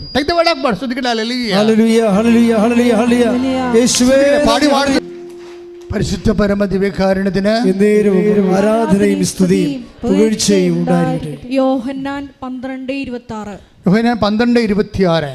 എന്നെ ശുശ്രൂഷിക്കാൻ ആഗ്രഹിക്കുന്നവൻ എന്നെ അനുഗമിക്കട്ടെ. എന്നെ ശുശ്രൂഷിക്കാൻ ആഗ്രഹിക്കുന്നവൻ എന്നെ അനുഗമിക്കട്ടെ. അപ്പോൾ ഞാൻ ആയിരിക്കുന്നിടത്ത് എൻ്റെ ശുശ്രൂഷകനുമായിരിക്കും. എന്നെ ശുശ്രൂഷിക്കുന്നവനെ പിതാവ് ബഹുമാനിക്കും. Price the Lord. ഞാൻ ആയിരിക്കുന്നിടത്ത് എൻ്റെ ശുശ്രൂഷകനും ആയിരിക്കും. ഇതാണ് കർത്താവിൻ്റെ ഒരു മൈൻഡ് സെറ്റ്. ആ വചനം ഒന്നിന് വായിച്ചേ. യോഹന്നാൻ 12:26. എന്നെ ശുശ്രൂഷിക്കാൻ ആഗ്രഹിക്കുന്നവൻ എന്നെ അനുഗമിക്കട്ടെ. എന്നെ ഏറ്റു പറഞ്ഞേ, എന്നെ ശുശ്രൂഷിക്കാൻ ആഗ്രഹിക്കുന്നവൻ എന്നെ അനുഗമിക്കട്ടെ. അപ്പോൾ ഞാൻ ആയിരിക്കുന്നിടത്ത് എൻ്റെ ശുശ്രൂഷകനും ആയിരിക്കും. എന്നെ ശുശ്രൂഷിക്കുന്നവനെ പിതാവ് ബഹുമാനിക്കും. ഇതാണ് ഈശോയുടെ ഒരു മൈൻഡ് സെറ്റ്. എന്താണ്? എന്നെ ശുശ്രൂഷിക്കാൻ ആഗ്രഹിക്കുന്നവനാണ് ഈശോനെ അനുഗമിക്കേണ്ടത്. അല്ലെങ്കിൽ അതാണ് കാലേബിൻ്റെത്. കാലേബ് അന്ത്യം വരെയാണ് അവനെ നയിച്ച അരുവി വ്യത്യസ്തമാണെന്ന് പറയണത്. ചില ആൾക്കാർ നിയോഗം സാധിച്ച് കഴിയുമ്പോൾ അവർ സ്കൂട്ടാകും, വണ്ടി വിട്ട് പോകും. അതാണ് പ്രശ്നം. അവർ നിയോഗം സാധിച്ച് കഴിയുമ്പോൾ ഗുഡ് ബൈ പറയും. അവർ ഗുഡ് ബൈ പറയുമെന്ന് കർത്താവിന് അറിയാം. എന്നാൽ ഈ ഭൂമിയിലുള്ള കാര്യമല്ല, ചാകാതെ കിടക്കണമെന്ന് വിചാരിച്ചുകൊണ്ട് കർത്താവ് വെള്ളം കോരി ഒഴിക്കണതിനാണ്. ചാകാൻ പോകുന്നവർക്ക് നമ്മൾ വെള്ളം കൊടുക്കുമല്ല, അത്രയുള്ള ഉദ്ദേശിക്കുന്നത്. പക്ഷെ കർത്താവിൻ്റെ ഉദ്ദേശം അതല്ല. ഞാൻ ആയിരിക്കുന്നിടത്ത് എൻ്റെ ശുശ്രൂഷകനും ആയിരിക്കും. അതാണ് നിത്യത വരെ നീ കർത്താവിൻ്റെ കൂടെ ഉണ്ടാകണമെന്നാണ് ഈശോ ആഗ്രഹിക്കുന്നത്. അതിനാണ് നിയോഗം നിനക്ക് ചവിട്ടുപടിയായിട്ട് തരണത്. നിൻ്റെ നിയോഗങ്ങൾ നിത്യതയിലേക്കുള്ള നിൻ്റെ ചവിട്ടുപടി കർത്താവിലേക്ക് കയറി കയറി നിത്യത വരെ പോകുന്നു. അങ്ങനെ നിന്നെ അവൻ്റെ സ്നേഹിതനായിരിക്കുകയും നിത്യതയിൽ അവനായിരിക്കുന്നിടത്ത് നിൻ്റെ നിയോഗങ്ങളെ പ്രതി, അത് കഴിഞ്ഞുള്ള നിൻ്റെ വിശ്വാസത്തെയും ദൈവസ്നേഹത്തെയും സുവിശേഷ സാക്ഷ്യജീവിതത്തെയും പ്രതി നീയും കർത്താവിൻ്റെ കൂടെ ആയിരിക്കുന്നത്. ശ്രദ്ധിക്കട്ടെ, കൈയടിച്ച് ശ്രദ്ധിക്കട്ടെ.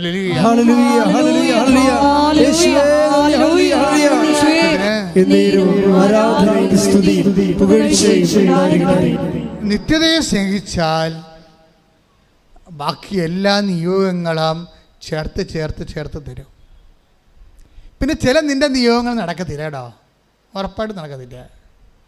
അതെന്താ കാര്യം വെച്ച് കഴിഞ്ഞാൽ ദൈവമാണ് ഈ നിയോഗത്തെ എടുക്കുന്നത്, പിശാചല്ല.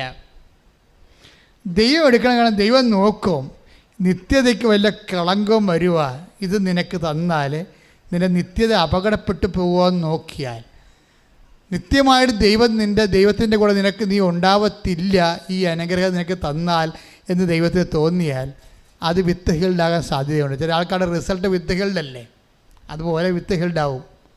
അപ്പോൾ എന്താ സംഭവിക്കണമെന്ന് വെച്ച് കഴിഞ്ഞാൽ, എവിടെയെങ്കിലും ഒരു തടസ്സം വന്നു കഴിഞ്ഞാൽ നീ അത് റെക്ടിഫൈ ചെയ്യേണ്ടത്, അത് റിപ്പയർ ചെയ്യേണ്ടത്, നിൻ്റെ ഈ നിയോഗങ്ങളുടെ തടസ്സങ്ങൾ നീ റിപ്പയർ ചെയ്യേണ്ടത് ഉടമ്പടിയുടെ വർക്ക്ഷോപ്പ് റിപ്പയറിംഗ് എന്ന് പറയണത് നിത്യതയുടെ സോഫ്റ്റ്വെയർ ഉപയോഗിച്ചാണ് ചെയ്യേണ്ടത്. അല്ല നീ പോയി ഉടനെ ഞാൻ കുമ്പസാരിക്കാത്ത കൊണ്ടായിരിക്കും ചിലപ്പോൾ ദൈവം എനിക്ക് IELTS ഞാൻ പിന്നെയും ഹിയറിങ് തോറ്റതെന്നൊക്കെ പറയരുത്. നീ ഉടമ്പടിയുടെ വർക്ക്ഷോപ്പിലേക്ക് കയറുമ്പോൾ അത് റിപ്പയർ ചെയ്യേണ്ടത് നിത്യതയുടെ സോഫ്റ്റ്വെയർ ഉപയോഗിച്ചുകൊണ്ടാണ്. എന്താണ് കാര്യം? നിത്യതയെക്കുറിച്ചുള്ള നിൻ്റെ കൺസെപ്റ്റ് എന്താണ്? നീ നിൻ്റെ നിയോഗത്തെക്കാൾ ഉപരി നിത്യത സ്നേഹിക്കുന്നുണ്ടോ? നിത്യമായ ദൈവത്തെ കൂടെ ആയിരിക്കാനുള്ള 12:26 നീ ദൈവത്തെ പോലെ നീ അത് മാനിക്കുന്നുണ്ടോ? അതും നിനക്ക് മിനിമം പരിപാടി മാത്രമേ ഉള്ളൂ. ഇത് കമ്പം കഴിയുമ്പോൾ കാറ്റൂതി നിൻ്റെ വഴിക്ക് പോകാൻ ഉദ്ദേശിക്കുകയാണോ? ദൈവത്തെ മാറ്റി നിർത്തിക്കൊണ്ട് നിൻ്റെ സ്വകാര്യമായ ലൗകികമായ ജഡികമായ കാര്യങ്ങൾ നേടിയെടുക്കുന്നതിന് മാത്രം ദൈവത്തെ നീ കരുവാക്കുകയാണോ? ഉടമ്പടി റിപ്പയർ ചെയ്യേണ്ടത്. നിൻ്റെ നിയോഗങ്ങൾ നടക്കുന്നില്ല, താമസിക്കുന്നുണ്ടെങ്കിൽ ഉടമ്പടി നീ റിപ്പയർ ചെയ്യേണ്ടി വരും. ആ റിപ്പയർ ചെയ്യേണ്ടത് നീ ഉടനെ പോലും ഞാൻ പത്രം കൊടുക്കാത്തത് കൊണ്ടായിരിക്കും, എന്നാൽ പത്രം കൊടുത്തേക്കാം. ഇപ്പം അതിൻ്റെ പേരിൽ ഒരു പുരുവാരുണ്ടായിരുന്നു വേണ്ട. അങ്ങനെ ചില ആൾക്കാർ പത്രം കൊടുക്കും. പത്രം വല്ലതും ഉണ്ടായി വീട്ടിൽ. ഞാൻ ചിലപ്പോൾ ഇപ്പോൾ എൻ്റെ കാര്യം ഇപ്പോൾ നടക്കാത്ത, വീണ്ടും ഞാൻ തോറ്റേൻ്റെ കാര്യം ചിലപ്പോൾ പത്രം കൊടുക്കാത്തവിടെ ഞാൻ പത്രം കൊടുത്തേക്കാം. അങ്ങനെ നീ ഒരു പ്രേക്ഷിത പ്രവർത്തനയുടെ മിനിമം പ്രോഗ്രാം എടുത്തുകൊണ്ട് ചെറിയ പരിപാടി ഇട്ടുകൊണ്ട് റിപ്പയർ ചെയ്ത് നീ ഉടനെ റിപ്പയർ ചെയ്യേണ്ടത്, കർത്താവെ നിത്യമായിട്ട് നിൻ്റെ കൂടെ ആയിരിക്കാനാണ് ഞാൻ ഉടമ്പടി ചെയ്തിരിക്കുന്നത്. എൻ്റെ ഉടമ്പടി നിത്യമാണ്, കാലികമല്ല, അതൊരു പ്രാദേശികമായ വിഷയമല്ല. അതുകൊണ്ട് തന്നെ ഞാൻ നിത്യതയെ, അപ്പം എൻ്റെ പ്രശ്നം നിത്യതയെക്കുറിച്ച് നിനക്ക് കൺസെപ്റ്റ് ഉണ്ടെങ്കിൽ ഉടമ്പടി, ചില ആൾക്കാരുണ്ട് ഉടമ്പടിയുടെ തിരി അവരുടെ തീർന്നു പോകും. പിന്നെ അവരിവിടെ വരികയൊന്നുമില്ല. ആരെങ്കിലും വിട്ട് ഉടമ്പടി തിരി മേടിപ്പിക്കാൻ നോക്കും. സൂത്രക്കാരുണ്ടല്ല, ഉടമ്പടി സൂത്രക്കാർ, എന്തെല്ലാം തരം സൂത്രക്കാരാണ് ഉള്ളതെന്നറിയോ? അവിടെ ഉടമ്പടി തിരി തീർന്നു പോയി.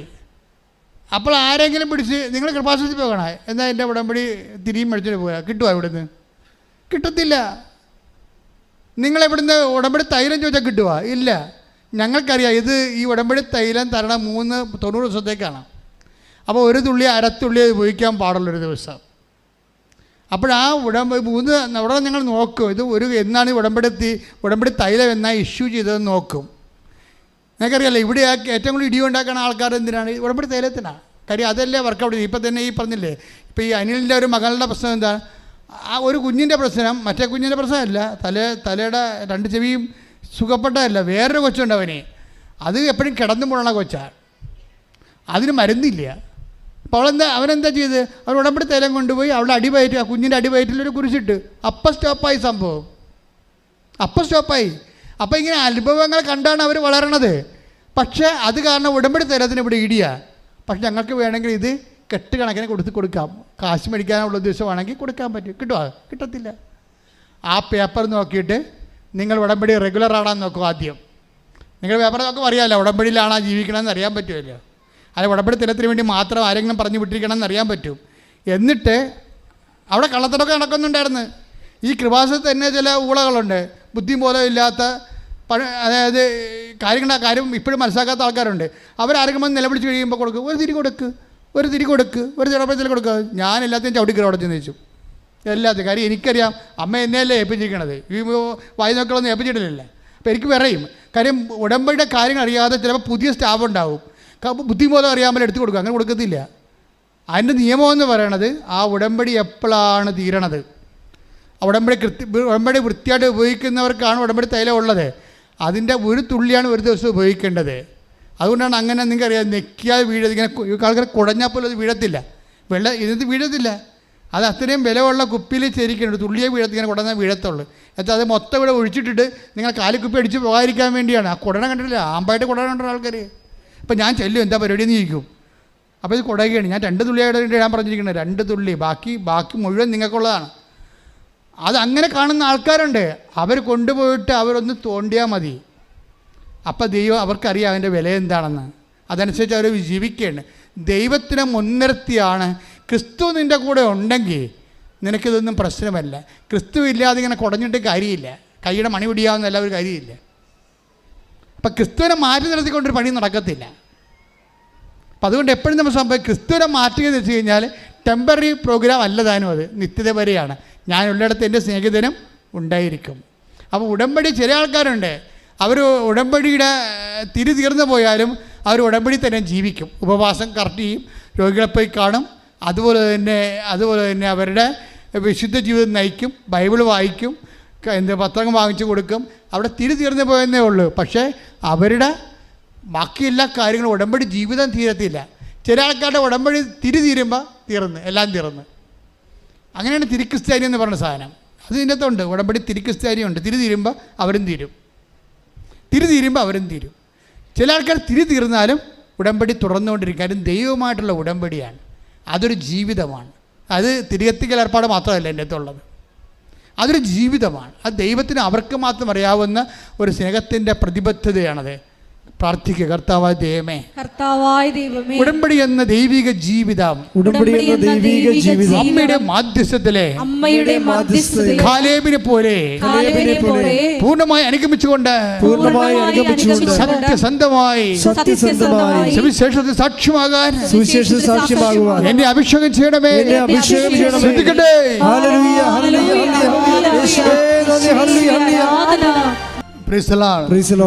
കഴിഞ്ഞ ദിവസം ജീവൻ കോശി എന്നും പറഞ്ഞ് ഒരു പൈലറ്റിയുടെ സാക്ഷ്യം പറഞ്ഞായിരുന്നു.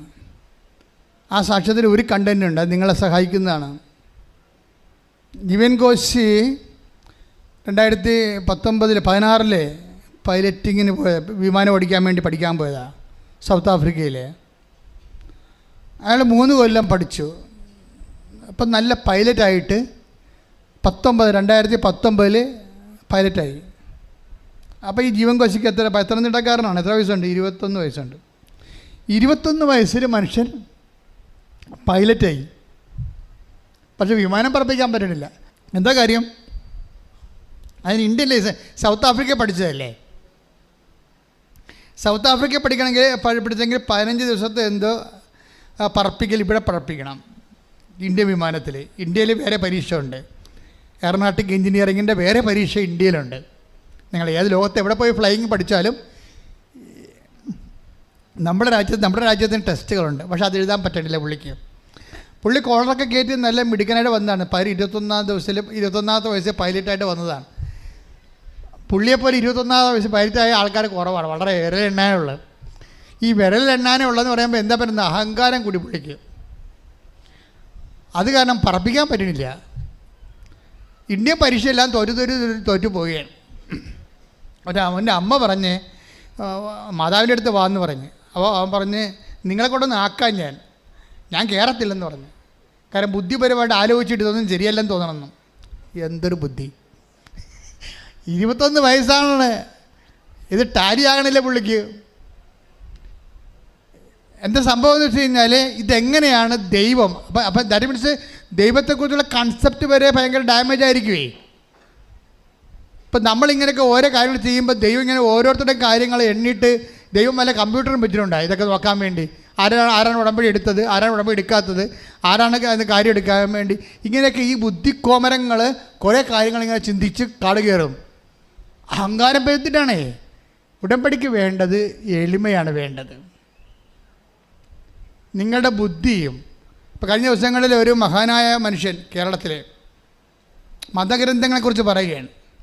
അത് പറയണത് ഇതാണ്: 1500 കൊല്ലം മുമ്പൊക്കെ എഴുതിയ പുസ്തകങ്ങളല്ലേ അന്നത്തെ മനുഷ്യൻ്റെ ബുദ്ധിയല്ലേ എന്ന്. പുള്ളി ഏതോ മതത്തെ ഉദ്ദേശിച്ചിട്ട് പറഞ്ഞതാണ്. പക്ഷേ പുള്ളി മതത്തെക്കുറിച്ചാണ് പറയണത്. മതഗ്രന്ഥങ്ങളെല്ലാം ബുദ്ധിയില്ലാത്തവർ എഴുതിയാണെന്നാണ് പുള്ളി പറയണത്. അപ്പോൾ യവൻ്റെ ബുദ്ധി എന്നുണ്ടായതാണ്? നിങ്ങൾക്കെപ്പോഴും മനസ്സിലാക്കേണ്ട വിഷയം എന്ന് വെച്ചാൽ, ഞാനിപ്പോൾ ബൈബിൾ വായിക്കാൻ തുടങ്ങിയിട്ട് ഏതാണ്ട് 75 തൊട്ടാണ് ഞാൻ ബൈബിൾ വായിക്കാൻ തുടങ്ങിയത്. 75, 25, 2000, ഇപ്പോൾ എത്ര 2023, 1043 കൊല്ലമായി. 1043 കൊല്ലമായിട്ട് ഞാൻ ഈ പൗലോസ് അപ്പോസ്തലൻ്റെ പുസ്തകം വായിക്കുമ്പോൾ ഇരുന്ന് നിലവിളിക്കും. എന്താ കാര്യം? ഈ 2000 കൊല്ലം കഴിഞ്ഞാലും ഏത് ബുദ്ധിരാക്ഷസം വന്നാലും ഇത് പറയാൻ പാടാണെന്ന്. അത്രയ്ക്ക് അഭിഷേകമാണ്. അവിടെ ചോക്കാണെന്ന് എഴുതുന്നത്. നമ്മൾ വെറും പൗലോസ് അപ്പോസ്തലൻ വെറും ചോക്കാണ്. ആരാണ് എഴുതണത്? പരിശുദ്ധാത്മാവാണ് എഴുതണത്. നിത്യരക്ഷയെക്കുറിച്ചുള്ള ദൈവികമായ രഹസ്യങ്ങളാണ്. ലോകസ്ഥാപനം മുതലുണ്ടായിട്ടുള്ള രഹസ്യങ്ങളെ വെളിപ്പെടുത്തുന്ന ദൈവത്തിൻ്റെ വചനത്തിൻ്റെ ജ്ഞാനങ്ങൾ. ലോകത്തിൻ്റെ ബുദ്ധിമാന്മാരെ അവിടെ കുടിലതന്ത്രങ്ങൾ തന്നെ അവൻ കൊടുക്കുമെന്ന് കർത്താവിൻ്റെ വചനത്തിലുണ്ട്. ബുദ്ധി അല്ല ഇവിടെ ഉപയോഗിക്കണം. ബുദ്ധി വരും ഒരു പട്ടിയുടെ ബുദ്ധിയെ മനുഷ്യൻ ശരിക്കും പറഞ്ഞ ചില സമയത്തേ ഉള്ളൂ. അത്രയേ ഉള്ളൂ. യവൻ എന്താ ദൈവത്തെ അളക്കാൻ പോണത്? അപ്പം നമുക്ക് പെട്ടെന്ന് തോന്നും നമ്മൾ ആരോ ആണെന്ന്. ഇപ്പോൾ കോളേജിലൊക്കെ ഞങ്ങൾ പഠിക്കുന്ന കാലത്ത് അവിടുത്തെ ചില പ്രൊഫസർമാർ വന്നിട്ട് കെമിസ്ട്രി ഒക്കെ പഠിപ്പിക്കുമ്പോൾ അവരോട് പറയും, ഞാൻ ആർട്സ് സ്റ്റുഡൻ്റാണ്. അപ്പോൾ കെമിസ്ട്രി സ്റ്റുഡൻറ്റിലൊക്കെ ഒരു അധ്യാപനമുണ്ട്, എപ്പോഴും ദൈവത്തിനെതിരെ സംസാരിക്കത്തുള്ളൂ. അപ്പോൾ അയാൾ എന്താ കേമനാണ്. പിള്ളേരുടെ മുമ്പിൽ അയാൾ കേമനായിട്ട് പറയണം. ആ പെലിച്ചാഴിക്ക് വല്ലതറിയാവോ? ദൈവത്തെ കണ്ടു. ഒരു സ്വർഗസ്ഥനായ പിതാവ് മനസ്സമാധാനം ചെല്ലാൻ കഴിയാത്തവൻ പിന്നെ എന്തിനാണ് ദൈവത്തെക്കുറിച്ച് പറയണത്? ഒരു നന്മ തെളിഞ്ഞ മറിയം ദൈവസ്നേഹത്തോടെ ചെല്ലാൻ കഴിയാത്തവനെ, അതിനുള്ള ബുദ്ധിയും ബോധവും ഇല്ലാത്തവന്മാർ എന്തിനാണ് ദൈവം ഇല്ല ഉണ്ടാന്ന് പറയണത്? നീ കാണുകയോ കേൾക്കുകയോ പ്രാർത്ഥിക്കുകയോ ചെയ്തിട്ടുണ്ടോ? നിങ്ങൾക്ക് അനുഭവജ്ഞാനമില്ലാത്ത വിഷയത്തെക്കുറിച്ച് നിങ്ങൾ എന്തിനാണ് ഒരു ബോധമില്ലാത്ത ആൾക്കാരോട് സംസാരിക്കണത്? അതെല്ലാം ഇഡിയറ്റുകളാണ്. എന്താ കാര്യം? അവർ വലിയ കേമന്മാരാണെന്ന് മറ്റുള്ളവർ ധരിപ്പിച്ചിട്ട് ആളാകാൻ നോക്കുകയാണ്. ഇങ്ങനെയുള്ള ആളാകന്മാർ എന്തുമാത്രം ആൾക്കാരുടെ വിശ്വാസത്തെ നശിപ്പിച്ചിട്ടുണ്ടെന്നറിയാവോ? ഇതിനാണ് സാത്താൻ അവിടെ കൂടെ കൊണ്ടുവന്ന് വിതച്ചെന്ന് പറയണത്. പ്രഭോ നമ്മൾ നല്ല വിത്തല്ലേ വിതച്ചത്, പിന്നെ കളകളെങ്ങനെ ഉണ്ടായി എന്ന് ചോദിക്കുമ്പോൾ എന്താ പറയണത്? അത് ശത്രു ചെയ്ത പണിയാണെന്ന്. ശത്രു ചെയ്തപ്പോൾ നിരീശ്വരന്മാരിലൂടെയും പ്രവർത്തിക്കാൻ സാധ്യതയുണ്ട്. അതുകൊണ്ട് ദൈവത്തെക്കുറിച്ച് സംസാരിക്കുന്ന വിഷയം അറിയാൻ പാടില്ലാത്തവന്മാരും പ്രാർത്ഥിക്കാത്തവന്മാരിൽ നിന്നും ദൈവത്തെക്കുറിച്ച് കേൾക്കാൻ നമുക്ക് ബാധ്യതയില്ല. ശ്രുതികട്ടെ ഹല്ലേലൂയ.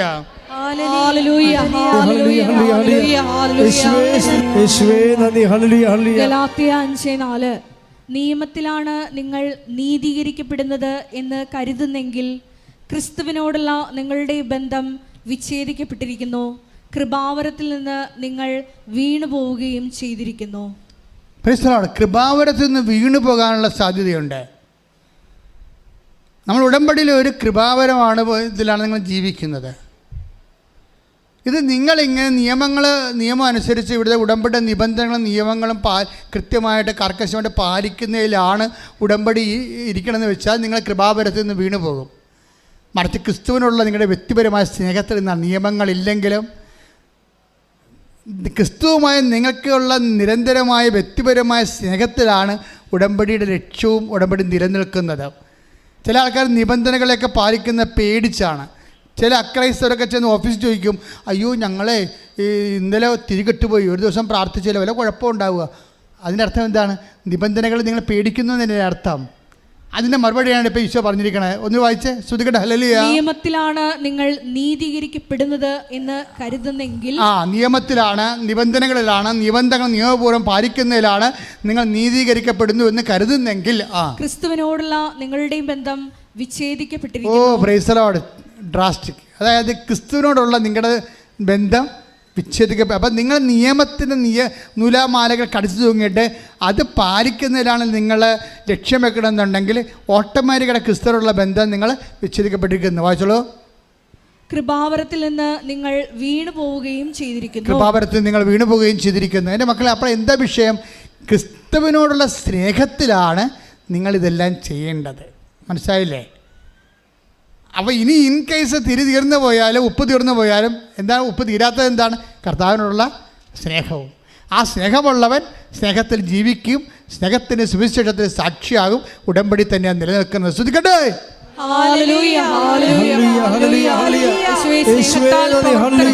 വിശ്വാസത്താൽ ഈ ആരാധനയിലൂടെ ഞങ്ങളെ അഭിഷേകം ചെയ്യണമേ. ഹല്ലേലൂയ. 14:22 വായിച്ചേ. സംഖ്യ 14:22. ശ്രദ്ധിക്കട്ടെ. ഹല്ലേലൂയ. സംഖ്യ 14:22. എൻ്റെ മഹത്വവും ഈജിപ്തിലും മരുഭൂമിയിലും വെച്ച് ഞാൻ ചെയ്ത അടയാളങ്ങളും കണ്ടിട്ടും എന്നെ 10 പ്രാവശ്യം പരീക്ഷിക്കുകയും എൻ്റെ സ്വരം അവഗണിക്കുകയും ചെയ്ത ഈ ജനത്തിൽ ആരും അവരുടെ പിതാക്കന്മാർക്ക് ഞാൻ വാഗ്ദാനം ചെയ്ത ദേശം കാണുകയില്ല.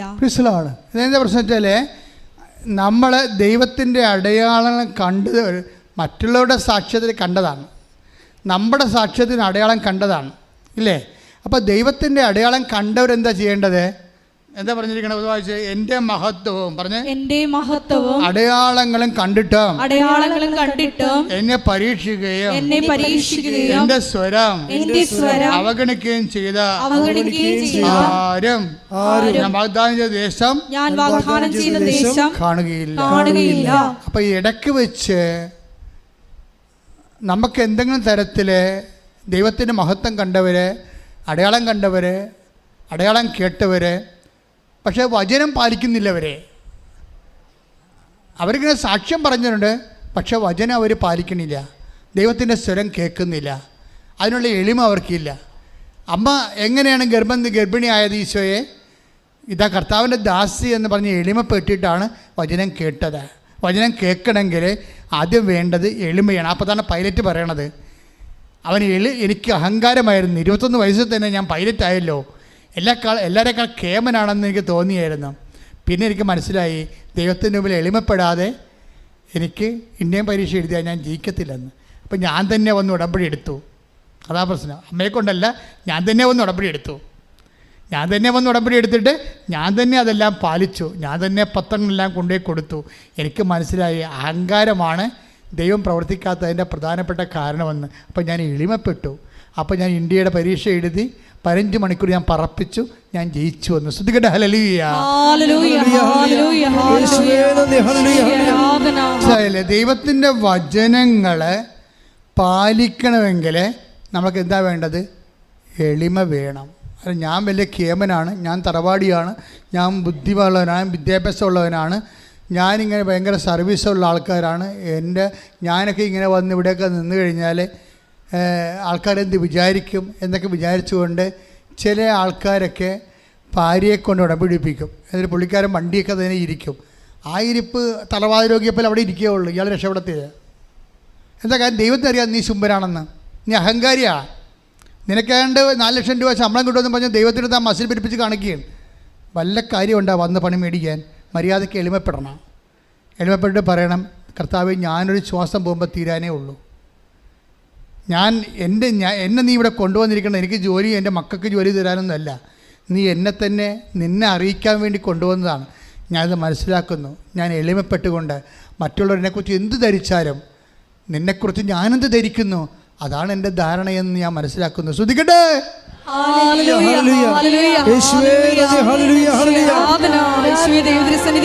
ഞങ്ങളെ തന്നെ എളിമപ്പെടുത്തി പ്രാർത്ഥിക്കുവാൻ ഞങ്ങളെ അഭിഷേകം ചെയ്യണം.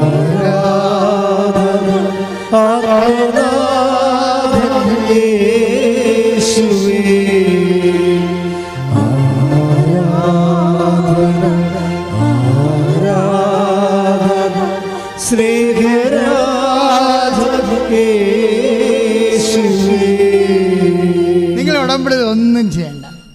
ഞാൻ നിങ്ങൾക്ക് ഒരു നിയോഗം മാത്രമേ തരത്തുള്ളൂ.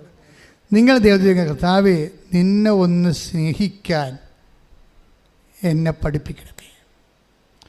ഉടമ്പടിയുടെ ഏറ്റവും വലിയ വാതിലാണിത്. വെച്ചാൽ ദൈവത്തിന് ഒന്ന് കറകളഞ്ഞ് വേറെ ഉദ്ദേശമൊന്നും ഇല്ലാതെ ദൈവം തന്നെ ഏറ്റവും വലിയ ഉദ്ദേശമായിക്കൊണ്ട് ദൈവത്തെ സ്നേഹിച്ച് ജീവിക്കാൻ, ഓരോ വിഷയവും ജീവിതത്തിൽ വരുമ്പോൾ ദൈവത്തിൻ്റെ സ്നേഹത്തെ അതെങ്ങനെ വർദ്ധിപ്പിക്കുമെന്ന് നോക്കിക്കൊണ്ട് ആ വിഷയത്തെ സമീപിക്കാൻ പ്രത്യേക അഭിഷേകം, കലേബിൻ്റെ അഭിഷേകത്താൽ എന്നെ അഭിഷേകം ചെയ്യണമെന്ന് ശ്രദ്ധിക്കട്ടെ. ഹല്ലേലൂയ.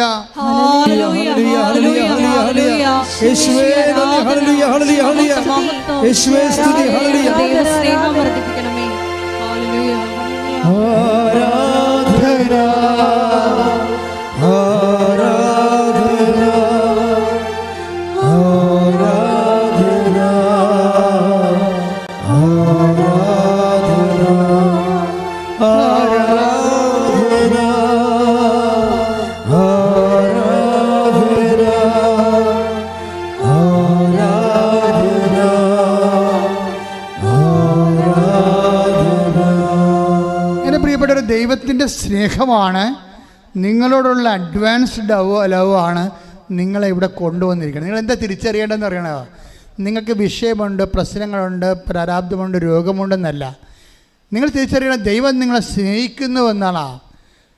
കാര്യം ഇന്നുവരെ കണ്ടിരിക്കുന്ന കൃപാസനം മാതാവിലൂടെയാണ് ഈ കാലഘട്ടത്തിൽ ദൈവത്തിൻ്റെ ഏറ്റവും വലിയ സ്നേഹം ജനങ്ങളിലേക്ക് കൈമാറുന്നതെന്ന് ഉള്ള ധാരണ എനിക്കുള്ളത്. തെറ്റിദ്ധാരണയൊന്നുമല്ല. എൻ്റെ ധാരണയ്ക്ക് ആവശ്യമായ ഉപോത്ബലമായ അനുദിന സാക്ഷ്യങ്ങൾ കേട്ടാൽ മതി. ഇന്നലെ ഒരു സാക്ഷ്യം ഉണ്ടായി. ജോസിനി, ഞാൻ ഇട്ടിട്ടുണ്ടെന്ന് തോന്നുന്നു. അവിടെ ജോസിൻ്റെ സാക്ഷ്യം എന്താ? ജോസിൻ്റെ അമ്മ പറഞ്ഞ്, എടി നിന്നെക്കുറിച്ച് കൃപാസനം മാതാവിന് ഭയങ്കര സങ്കടം കേട്ടാന്ന് പറയും. പോതള്ളേന്ന് പറയും. വല്ല കാര്യമുണ്ട്? അവൾക്കുണ്ട കൃപാസനം മാതാവ്, കോഴിക്കോട്ടെ ചക്രാജി എന്ന് പറഞ്ഞ പോലെ അവൾക്ക് വല്ലതും അറിയാമോ? അപ്പം സ്വപ്നത്തേക്ക് ഈ അമ്മയോട് പറഞ്ഞ് എനിക്ക് അവളെക്കുറിച്ച് സങ്കടമുണ്ടെന്ന് പറഞ്ഞ്. അപ്പോൾ അവിടെ അമ്മ പൊട്ടി. അങ്ങനെ എടി നിന്നെക്കുറിച്ച് കൃപാസനം മാതാവിന് ഭയങ്കര സങ്കടമാണെന്ന്. ഇങ്ങനെ പോകുന്നുള്ളൂ, ഇതും വല്ല കാര്യമുണ്ട്? പക്ഷേ എന്താന്ന്, നീ പോയൊരു ഉടമ്പടി എടുക്കടി എന്ന് പറഞ്ഞ്. ആരോട് പറഞ്ഞു? നിന്നെക്കുറിച്ച് കൃപാസനം മാതാവിന് ഭയങ്കര സങ്കടമാണ്, നീ പോയൊരു ഉടമ്പടി. ഉള്ള നല്ല പണിയായി. ഞാൻ ഈ കൊച്ചിനെ 3 കുഞ്ഞുങ്ങളെയും കൊണ്ട് എന്ത് ചെയ്യാനാണ് പറയണത്? അവൾ ചൂടായി. ഞാൻ ഈ 3 ശരി അവളെ ചെയ്യാണ്, 3 കുഞ്ഞുങ്ങൾ അവളെ ഉള്ളു, അവളെ കുറ്റം ഒരു കാര്യമില്ല. അവൾക്ക് 3 കുഞ്ഞുങ്ങളുണ്ട്, ചെറുട്ടെന്ന് അഴിയും പോലുള്ള 3 കുഞ്ഞുങ്ങളുണ്ട്. അതിനെ വളർത്തിക്കൊണ്ട് പോകുന്നത് ആകുമ്പോൾ അവർ അറിയാം, ഒരെണ്ണം ഒരുന്നിട്ട് വരുമ്പോൾ മറ്റേ ഉറങ്ങുമ്പോൾ മറ്റേ ചോറ് ചോദിക്കുമ്പോൾ ഇതിന് ഉറങ്ങണം, കളിയല്ലേ. ഈ 3 കൊണ്ട് വളർത്തിയെടുക്കുമ്പോൾ നിനക്ക് പ്രാന്ത് പിടിക്കും നമ്മൾ. അപ്പോൾ അങ്ങനെ ജീവിക്കണ ജീവിതമാണ്. അപ്പോൾ പക്ഷേ അവരോട് പറഞ്ഞിട്ട് ഉടമ്പെടുക്കാൻ പറയുക. അപ്പോൾ ഈ അമ്മ നിങ്ങൾക്കറിയാമല്ലോ എൻ്റെ അവസ്ഥ, മാറി താമസിക്കുന്നവരാണേ. അപ്പോൾ ഞാൻ ഈ 3 കുഞ്ഞുങ്ങളെ കൊണ്ട് എങ്ങനെ ഉടമ്പെടുക്കാനാണ്? അപ്പോൾ ദൈവത്തിനുള്ള പ്രശ്നം അറിയോ? ദൈവം ഈ ഉടമ്പെടുക്കാനൊക്കെ പറയുമ്പോൾ നമുക്ക് കൈ ഒഴിയത്തില്ല, കാല് ഒഴിയത്തില്ല, തല ഒഴിയാത്ത സമയത്ത് ഉടമ്പെടുക്കാൻ പറയത്തുള്ളൂ. നിങ്ങൾ ഓർക്കുന്നുണ്ടാകും, നിങ്ങൾ സമാധാനകാലത്ത് ഉടമ്പെടുക്കാൻ പറയും, ഒരിക്കലും പറയത്തില്ല. നിങ്ങളെക്കൊണ്ട് ഒഴിവ് കഴിവ് പറയിപ്പിക്കാനാണ് ദൈവം കാത്തിരിക്കണത്. ഒഴിവ് കഴിവ് പറയിപ്പിച്ചിട്ട് ഇവനെ ഒഴിവാക്കണം. പറഞ്ഞാൽ മനസ്സിലായി? ഈ അടുപ്പം നിങ്ങൾ മനസ്സിലാക്കണം. ഒഴിവ് നിങ്ങളെക്കൊണ്ട് ഈ 3 കുഞ്ഞുങ്ങളുണ്ട്, 4 കുഞ്ഞുങ്ങളുണ്ട്, ഭർത്താവുണ്ട്, ആന കൂനെന്നൊക്കെ പറഞ്ഞിട്ട് ഒഴിവ് കഴിവ് നിങ്ങളെക്കൊണ്ട് നിങ്ങൾ ഏറ്റവും കൂടുതൽ ബിസി ആയിരിക്കുമ്പോഴും, നിങ്ങൾ ഏറ്റവും കൂടുതൽ തിരക്കായിരിക്കുമ്പോഴും ആണ് ദൈവം ഉടമ്പെടുക്കാൻ പറഞ്ഞതും നിങ്ങളെക്കൊണ്ട് നിർബന്ധിച്ചുകൊണ്ട് ആലപ്പുഴ ജില്ലാവൊക്കെ പറയണത്. എന്താ കാര്യം എന്നറിയാമോ? നിങ്ങളെ ഒഴിവ് കഴിവ് കേട്ടിട്ട് ദൈവത്തിൻ്റെ ഫസ്റ്റ് റെഫറൻസിൽ നിങ്ങളെ വെട്ടിക്കളയണം. അതാണ് ഉദ്ദേശിക്കണം ഒഴിവ് കഴിവ്. ബൈബിളിൽ ഇപ്പോഴും തുടങ്ങിയല്ല, പണ്ട് പോലെ അസുഖം ദൈവത്തിൽ ഉള്ളതാണ്. കള്ളന്മാരെ ഒന്നും കൂടെ നിർത്തത്തില്ല, ഈ വയറ്റിപ്പഴുപ്പുകാരെ ഒന്നും നിർത്തത്തില്ല. ഇപ്പം നമ്മൾ വായിച്ച ഒരു സൂചനയാണല്ലോ, ശ്രുതിയുടെ മക്കളെ യേശുവേ നന്ദി. ലൂക്ക 14:18 വായിച്ചേ. യേശുവേ സ്തുതി. ഹല്ലേലൂയ ഹല്ലേലൂയ ഹല്ലേലൂയ ഹല്ലേലൂയ ഹല്ലേലൂയ ഹല്ലേലൂയ ഹല്ലേലൂയ. ലൂക്ക 14:18. എന്നാൽ അവരെല്ലാവരും ഒന്നുപോലെ ഒഴിവ് കഴിവ് പറയാൻ തുടങ്ങി. മനസ്സിലായില്ലേ? ഒഴിവ് കഴിവ് പറയുന്ന ആൾക്കാരാണ് വിളിക്കണത്. എന്തിനാണ്? അവൻ്റെ വായും തന്നെ ആ ഒഴിവ് കേട്ടിട്ട് പട്ടികയിൽ നിന്ന് വെട്ടിക്കളയാൻ വേണ്ടിയാണ്. നമുക്ക് ദൈവത്തിൻ്റെ നടക്കുന്ന ബുദ്ധി വേണം ആദ്യം. ആ 14:18 എന്താ പറഞ്ഞു? ഒന്ന് വായിച്ച്. അതിക്ക് മുമ്പുള്ള വചനം എന്താ? സദ്യക്ക് സമയമായപ്പോൾ അവൻ ദാസനെ അയച്ച് പടിയായി. സദ്യക്ക് സമയമായ, ദൈവം അനുഗ്രഹിക്കാൻ സമയമായെന്നാണ് പറയണത്. ദൈവം അനുഗ്രഹിക്കാൻ സമയമാവണേ എപ്പോഴാണ്? അപ്പോൾ ദാസനെ അയച്ച് ക്ഷണിക്കപ്പെട്ടവരെ അറിയിച്ചു. വരുവിൻ എല്ലാം തയ്യാറായിരിക്കും. വന്ന് ഉടമ്പടി എടുത്തോളാൻ പറഞ്ഞിരിക്കണേ. നിന്നെ അനുഗ്രഹിക്കാൻ സമയമായി, വന്ന് ഉടമ്പടി എടുക്കാൻ പറയണേ. എന്നാൽ അവരെല്ലാവരും ഒന്നുപോലെ മുണ്ണകളാണ്. എന്നാൽ അവരെല്ലാവരും ഒന്നുപോലെ ഒഴികഴിവ് പറയാൻ തുടങ്ങി. ഒരു കാര്യം പറയണേ. എന്താ ഒഴികഴിവ്? ഒന്നാമൻ പറഞ്ഞു ഞാനൊരു വയൽ വാങ്ങി എന്ന് അത് പോയി കാണേണ്ടിയിരിക്കുന്നു. ദൈവത്തെക്കാൾ വലിയ വയല് പോരെ.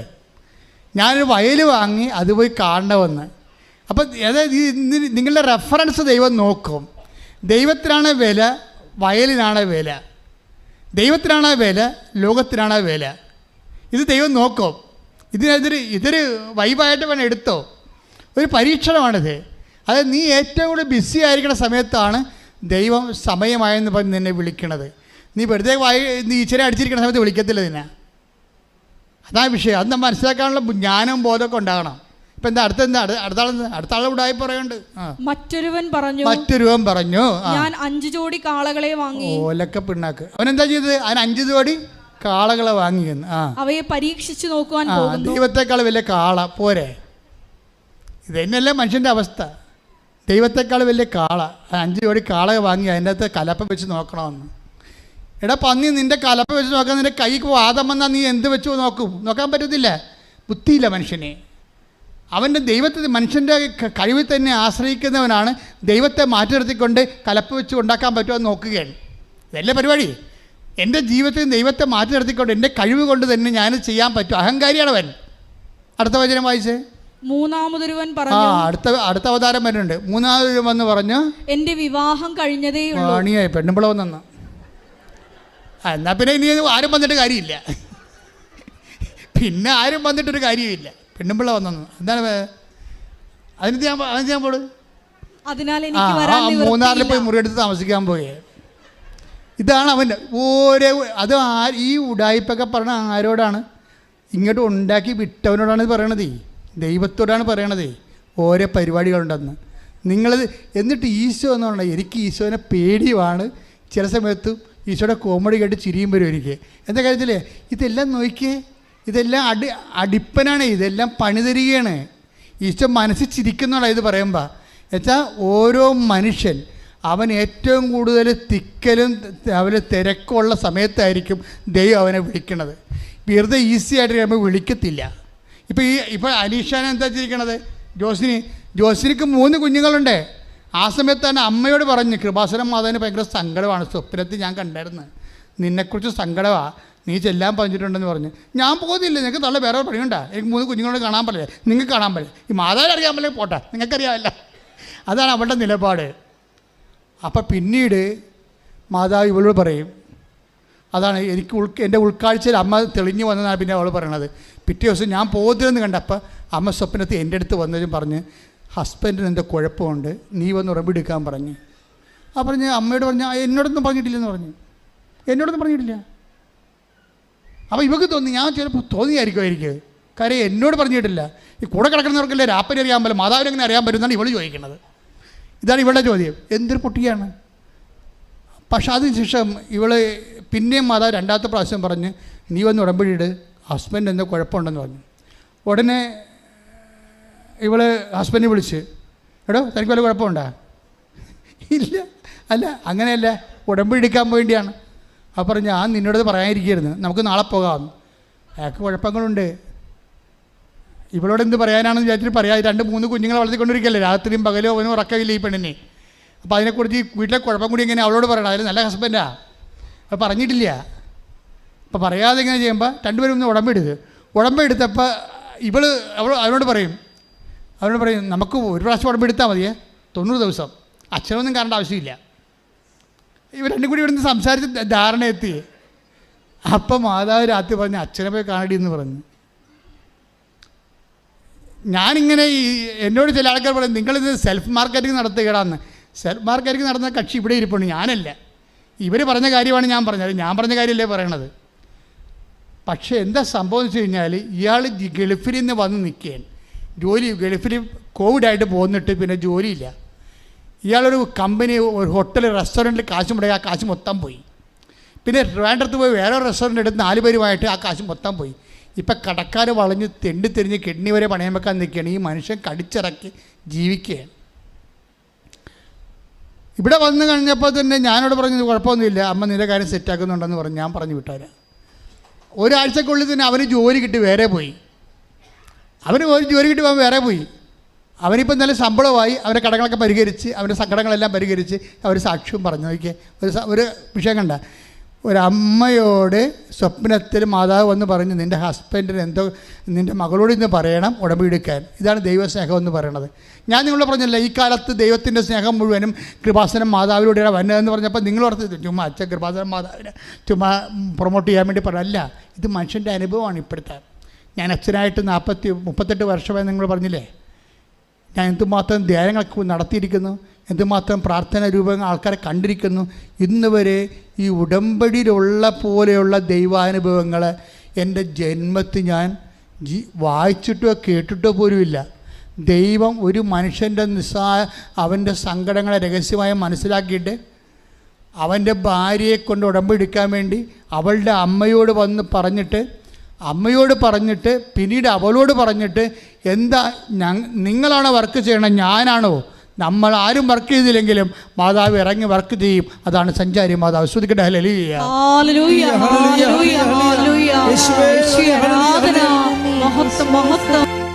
എല്ലാവരും എഴുന്നേൽക്കുക.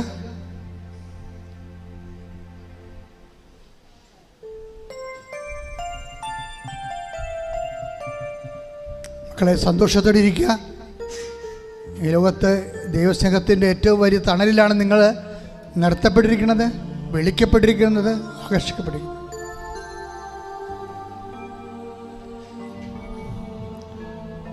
ദൈവത്തിന് വേണ്ടി ജീവിക്കാൻ തീരുമാനിക്കുക. സ്നേഹത്തോടെ ദൈവത്തിന് കൂടെ ആയിരിക്കാൻ തീരുമാനിക്കുക. നിബന്ധനകളെക്കാൾ നിയോഗങ്ങളെക്കാൾ വലുതാണ് ദൈവം. എളിമപ്പെട്ടുകൊണ്ട് ദൈവത്തെ സമർപ്പിതരാകുക. ദൈവം നിങ്ങളെ പ്രസാദിക്കട്ടെ. രോഗസൗഖ്യ പ്രാർത്ഥനയുടെ സമയമാണ്. നിങ്ങൾ വിശ്വാസ പ്രമാണം ചൊല്ലിക്കൊണ്ട്, അല്ലെങ്കിൽ യേശുവെ അതറിയാൻ പാടില്ലാത്തൊരു യേശുവെ സ്വസ്ത്രം, യേശുവെ നന്ദി എന്ന് പറഞ്ഞുകൊണ്ട് ശരീരത്തിൻ്റെ വ്യത്യസ്തങ്ങളായ ഭാഗങ്ങളിലേക്ക് കൈ ഇങ്ങനെ തൊട്ട് പോകണം. വേദന എല്ലായിടത്തും വേദന ചുമ്മാ യാന്ത്രികമായിട്ട് ചെയ്യരുത്. വിശ്വാസത്തിൽ ചെയ്യുക. കർത്താവ് നിങ്ങളെ സ്പർശിക്കുന്ന സമയമാണ്. നിങ്ങൾ കൈ ഉയർത്തുക. കർത്താവെ, കൈ ഉയർത്തപ്പെട്ട കൈകളിലേക്ക് നിന്റെ തിരുമുറിവാർന്ന് വലതുകരം വെക്കണമേ എന്ന് പ്രാർത്ഥിക്കുന്നു. കർത്താവ്, നിന്റെ തിരുരക്തത്താൽ മക്കളുടെ കൈകളെ സ്നാനം ചെയ്യണമെന്ന് പ്രാർത്ഥിക്കുന്നു. കാരണം കൈകളെല്ലാം എവിടെയെല്ലാം വെക്കുന്നു അവിടെയെല്ലാം ദൈവികമായ ശക്തി, രക്തസ്രാവ രോഗിയിലേക്ക് ഇറങ്ങിപ്പോയ ദൈവികമായ ശക്തി അവരിലേക്ക് ഇറങ്ങി വസിക്കണമെന്ന് പ്രാർത്ഥിക്കുന്നു. കർത്താവ്, നിന്റെ വിശുദ്ധ കുരിശിനെ കർത്താവെ ഞങ്ങൾ മഹത്വപ്പെടുത്തുന്നു. കർത്താവ്, നാമത്തെ കർത്താവെ ഞങ്ങൾ മഹത്വപ്പെടുത്തുന്നു. കർത്താവ്, ഈ കൈകൾ വെച്ചുകൊണ്ട് പ്രാർത്ഥിക്കട്ടെ. ഓരോ ഇടങ്ങളിൽ വെക്കട്ടെ, ഓരോ ഇടങ്ങളിൽ വെച്ചുകൊണ്ട് സ്തുതിക്കട്ടെ, ഓരോ ഇടങ്ങളിൽ വെച്ചുകൊണ്ട് സ്തുതിക്കട്ടെ. കർത്താവിൻ്റെ നാമത്തെ പ്രാർത്ഥിക്കുന്നു. കർത്താവിൻ്റെ വിശുദ്ധ പൗരോഹിത്യത്തെ മഹത്വപ്പെടുത്തണമേ. കർത്താവിൻ്റെ സഭയിലുള്ള സാന്നിധ്യം പ്രകടമാക്കണമേ. എൻ്റെ കർത്താവിൻ്റെ ഉന്നതമായ നാമത്തെ പ്രാർത്ഥിക്കുന്ന, കുറിച്ചപ്പെട്ടവൻ്റെ നാമത്തെ പ്രാർത്ഥിക്കുന്ന, തിരുവിലാലും മുരുവറ്റവൻ്റെ നാമത്തെ പ്രാർത്ഥിക്കുന്ന, മുൾക്കിടം ചുടിയവൻ്റെ നാമത്തെ പ്രാർത്ഥിക്കുന്ന. കർത്താവ്, അങ്ങനെ മുതുകിലാണല്ലോ കർത്താവ് ശത്രുക്കളെ കർത്താവ് ഉഴുതി മറിച്ചത്. മുതുകിൽ ഉഴുതി മറിച്ചവൻ്റെ നാമത്തെ പ്രാർത്ഥിക്കുന്ന, യേശുക്രിസ്തു നാമത്തെ പ്രാർത്ഥിക്കുന്ന, ഉദ്ധാരിച്ചതിൻ്റെ നാമത്തെ പ്രാർത്ഥിക്കുന്ന. മാരക രോഗങ്ങൾ, തീരാവേദികൾ, ഉച്ച മുതൽ ഉള്ളം കലുവരെ ആന്തരിക അവയവങ്ങളുടെ രോഗങ്ങൾ, ത്വക്ക് രോഗങ്ങൾ, ആന്തരിക അവയവങ്ങളുടെ രോഗങ്ങൾ യേശു ക്രിസ്തുവിന്റെ ഉന്നതമായ നാമത്തിൽ മാറിപ്പോകട്ടെ. ശ്രുതിക്കട്ടെ,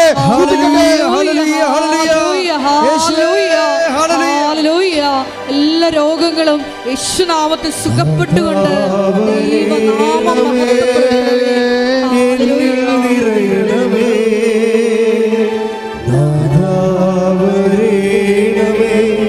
സൗഖ്യം നൽകണമേ, നാഥാവരേണമേ, എന്നിൽ നിറയണമേ, നാഥാവരേണമേ, സൗഖ്യം നൽകണമേ, നാഥാവരണമേ, നാഥാവരേണമേ, എന്നിൽ നിറയണമേ, നാഥാവരേണമേ, സൗഖ്യം നൽകണമേ. പരിശുദ്ധ പരമ ദിവ്യകാരുണ്യത്തിന് എൻ്റെ മക്കളെ, നിങ്ങൾ വിശ്വാസത്തോടെ സ്തുതിച്ചാൽ മതി. ബാക്കി ഈശോ നിർവഹിക്കും. പനിനിർത്ത് ഉള്ളുകൾ പോയ കർത്താവിൻ്റെ അനുഗ്രഹം നിന്റെ ശരീരത്തിലേക്ക് വീഴാൻ പോകുന്ന സമയമാണ്. കർത്താവിൻ്റെ വിശുദ്ധമായ രക്തത്താൽ നീ കുളിപ്പിക്കപ്പെടാൻ പോകുന്ന സമയമാണ്. കർത്താവ് മരുന്നും ലേപനം അല്ല, അങ്ങനെ വചനമാണ്. അങ്ങനെ മക്കൾ സുഖപ്പെടുന്നു. വചനത്തിന് കർത്ത ശക്തിയാൽ യേശുക്രിസ്തു ഉന്നതമായ നാമത്തിൽ കർത്താവ് പ്രാർത്ഥിക്കുന്ന. കർത്താവെ, നീ സ്പർശിക്കുന്ന അടിപ്പിണർ പോലെ, വൈദാഘാലം പോലെ ദൈവികമായ ശക്തി ഉച്ചമുതൽ ഉള്ളംകാലം വരെ ഓൺലൈനിൽ പ്രാർത്ഥിക്കുന്നവരെ, തീർത്ഥാടനത്തിൽ പ്രാർത്ഥിക്കുന്നവർ, കർത്താവ് പിൻകടത്തിലെ രോഗങ്ങൾ, സ്പോണ്ടിലോസിസ് രോഗങ്ങൾ, കർത്താവ് അതുപോലെ തന്നെ തൈറോയിഡ് രോഗങ്ങൾ, ടോൺസിൽ രോഗങ്ങൾ, ത്വക്ക് രോഗങ്ങൾ, കർത്താവ് വെള്ളപ്പാണ്ട് രോഗങ്ങൾ, ഉദര രോഗങ്ങൾ, കിഡ്നി രോഗങ്ങൾ, കരൾ രോഗങ്ങൾ, ഹൃദയ രോഗങ്ങൾ, ശ്വാസകോശ രോഗങ്ങൾ, പാതി രോഗങ്ങൾ, പിസ്തുല രോഗങ്ങൾ, പീസോഡ് രോഗങ്ങൾ, രക്തസ്രാവ രോഗങ്ങൾ, അരസസ് രോഗങ്ങൾ യേശു ക്രിസ്തുവിന്റെ ഉന്നതമായ നാമത്തിൽ മാറിപ്പോകട്ടെ. ശ്രദ്ധിക്കട്ടെ. എല്ലാ രോഗങ്ങളും നാമം മഹത്വപ്പെടുത്തുവാൻ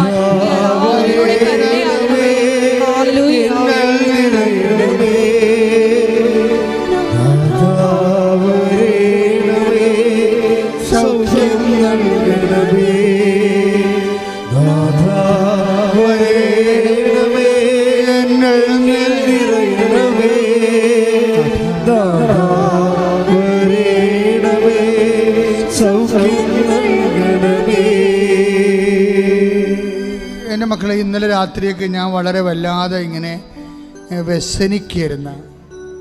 ഞാൻ വ്യസനിച്ച കാര്യങ്ങൾ കർത്താവിനോട് പറഞ്ഞത്, നാട്ടിലെ പഴയ പട്ടിണിയൊക്കെ തിരിച്ചു വരുന്നുണ്ടോ?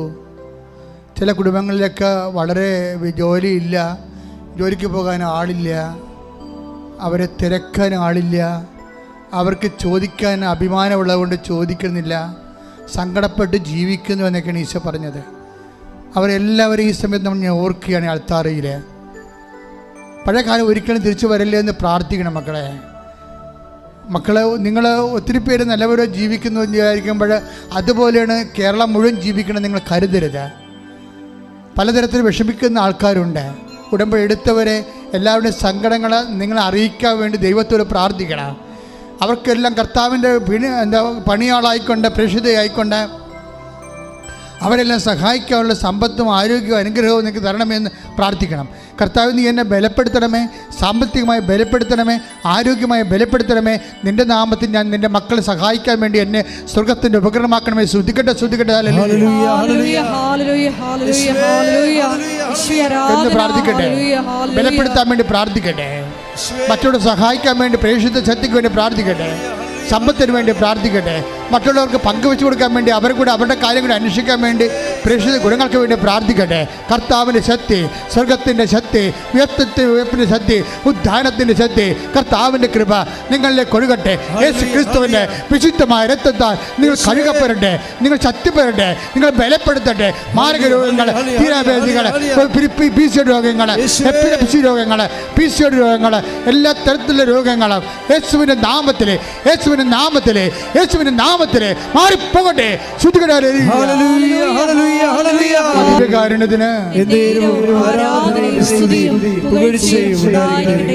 മക്കളെ, ജോലിയില്ലാത്തവർ, വിദേശ നാടുകളിൽ കുടുങ്ങിപ്പോയവർ, ജയിലിലായി പോയവർ, കേസ് അകപ്പെട്ടു പോയവർ, വിസ പ്രോസസ്സിംഗ് നടന്നുകൊണ്ടിരിക്കുന്നവർ, കാശ് ഏജൻസി കൊടുത്ത് കിട്ടാതിരിക്കുന്നവർ, പോകാൻ പറ്റാതെ വന്നിരിക്കുന്നവർ, കടം കയറി മുടിയുന്നവർ, വീടില്ലാത്തൊരു, സ്ഥലമില്ലാത്തൊരു, വഴിയില്ലാത്തൊരു, വെളിച്ചം പോലും കിട്ടാത്തവർ, വിവാഹത്തിൽ പിരിയാൻ പോകുന്നവർ, വിവാഹം ഒത്തുവരാത്തവർ, മക്കളില്ലാത്തവർ, കോടതി കേസ് കിടക്കുന്നവർ, ഒരു രാജ്യത്ത് നിന്ന് മറ്റു രാജ്യത്തിലേക്ക് പോകാതെ ഇരിക്കാൻ വിവാഹമില്ലാതെ പോകാൻ വേണ്ടി ആഗ്രഹിക്കുന്നവർ, വിദേശ രാജ്യങ്ങളിൽ തന്നെ വളരെ സംഘർഷങ്ങളോടുകൂടെ സാമ്പത്തിക തകർച്ചയോടുകൂടി ജോലിയില്ലാതെയൊക്കെ ജീവിക്കുന്നവരെ, വിഷമിച്ച് ജീവിക്കുന്നവരെ, നാട്ടിൽ അവരുടെ വീട്ടുകാർ അതിനേക്കാൾ വരെ വേദനയിലേക്ക് താഴിയുന്നവരെ എല്ലാം സമർപ്പിച്ചുകൊണ്ട് പ്രാർത്ഥിക്കട്ടെ. വിദ്യാഭ്യാസത്തിൻ്റെ മേഖലയെ സംബന്ധിച്ച് പ്രാർത്ഥിക്കട്ടെ, തൊഴിൽ മേഖലയെ സംബന്ധിച്ച് പ്രാർത്ഥിക്കട്ടെ, തൊഴിൽ അറ്റുപോയവർ പ്രാർത്ഥിക്കട്ടെ, തൊഴിൽ മരവിച്ചു പോയവർ പ്രാർത്ഥിക്കട്ടെ, തൊഴിലില്ലാത്ത സംബന്ധിച്ച് പ്രാർത്ഥിക്കട്ടെ. ശ്രുതിക്കട്ടെ, ശ്രുതിക്കട്ടെ. എൻ്റെ കർത്താവിൻ്റെ ഉന്നതമായ നാമത്തിൽ, സഭയുടെ അധികാരത്തെക്കുറിച്ചിൻ്റെ അടയാളത്തിൽ, ദൈവശക്തിയാൽ മാർഗ തടസ്സങ്ങൾ, ജീവിത ദുരിതങ്ങൾ ദൈവത്തിൻ്റെ നാമത്തിൽ മാറിപ്പോകട്ടെ. ശ്രുതിക്കട്ടെ. ഹല്ലേലൂയ,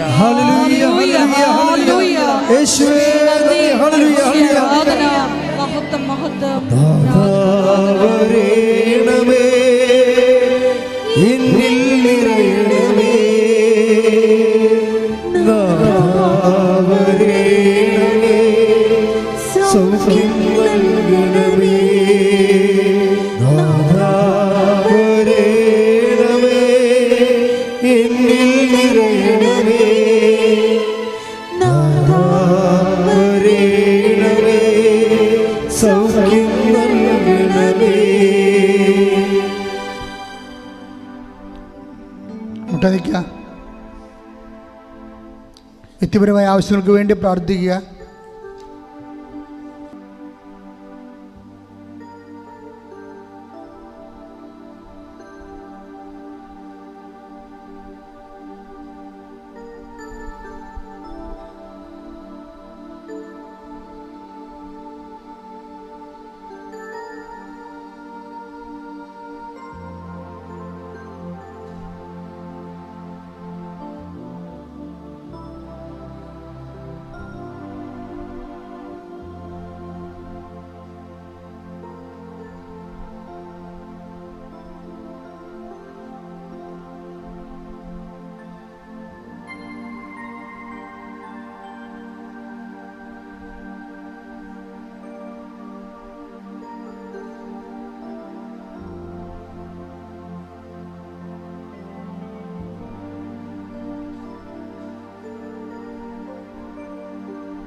ആശീർവാദം വാങ്ങിക്കാം. മുട്ടനിക്കുക.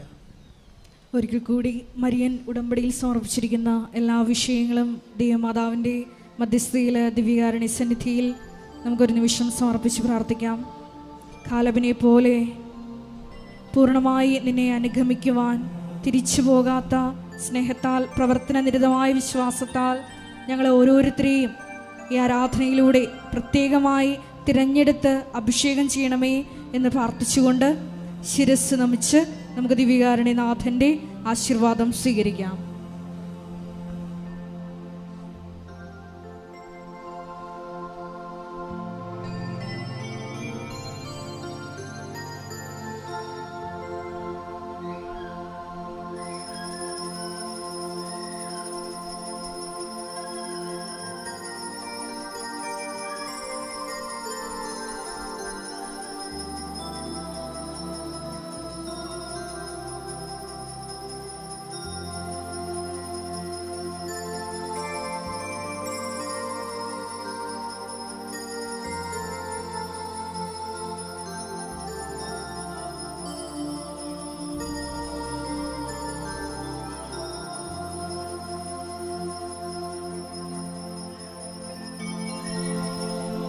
പരിശുദ്ധ പരമമാ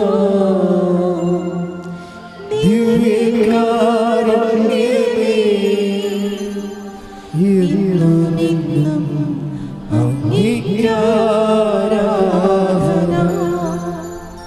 പരിശുദ്ധ പരമമാ ദിവ്യകാരുണ്യമേ, എന്നും ആരാധന. പരിശുദ്ധ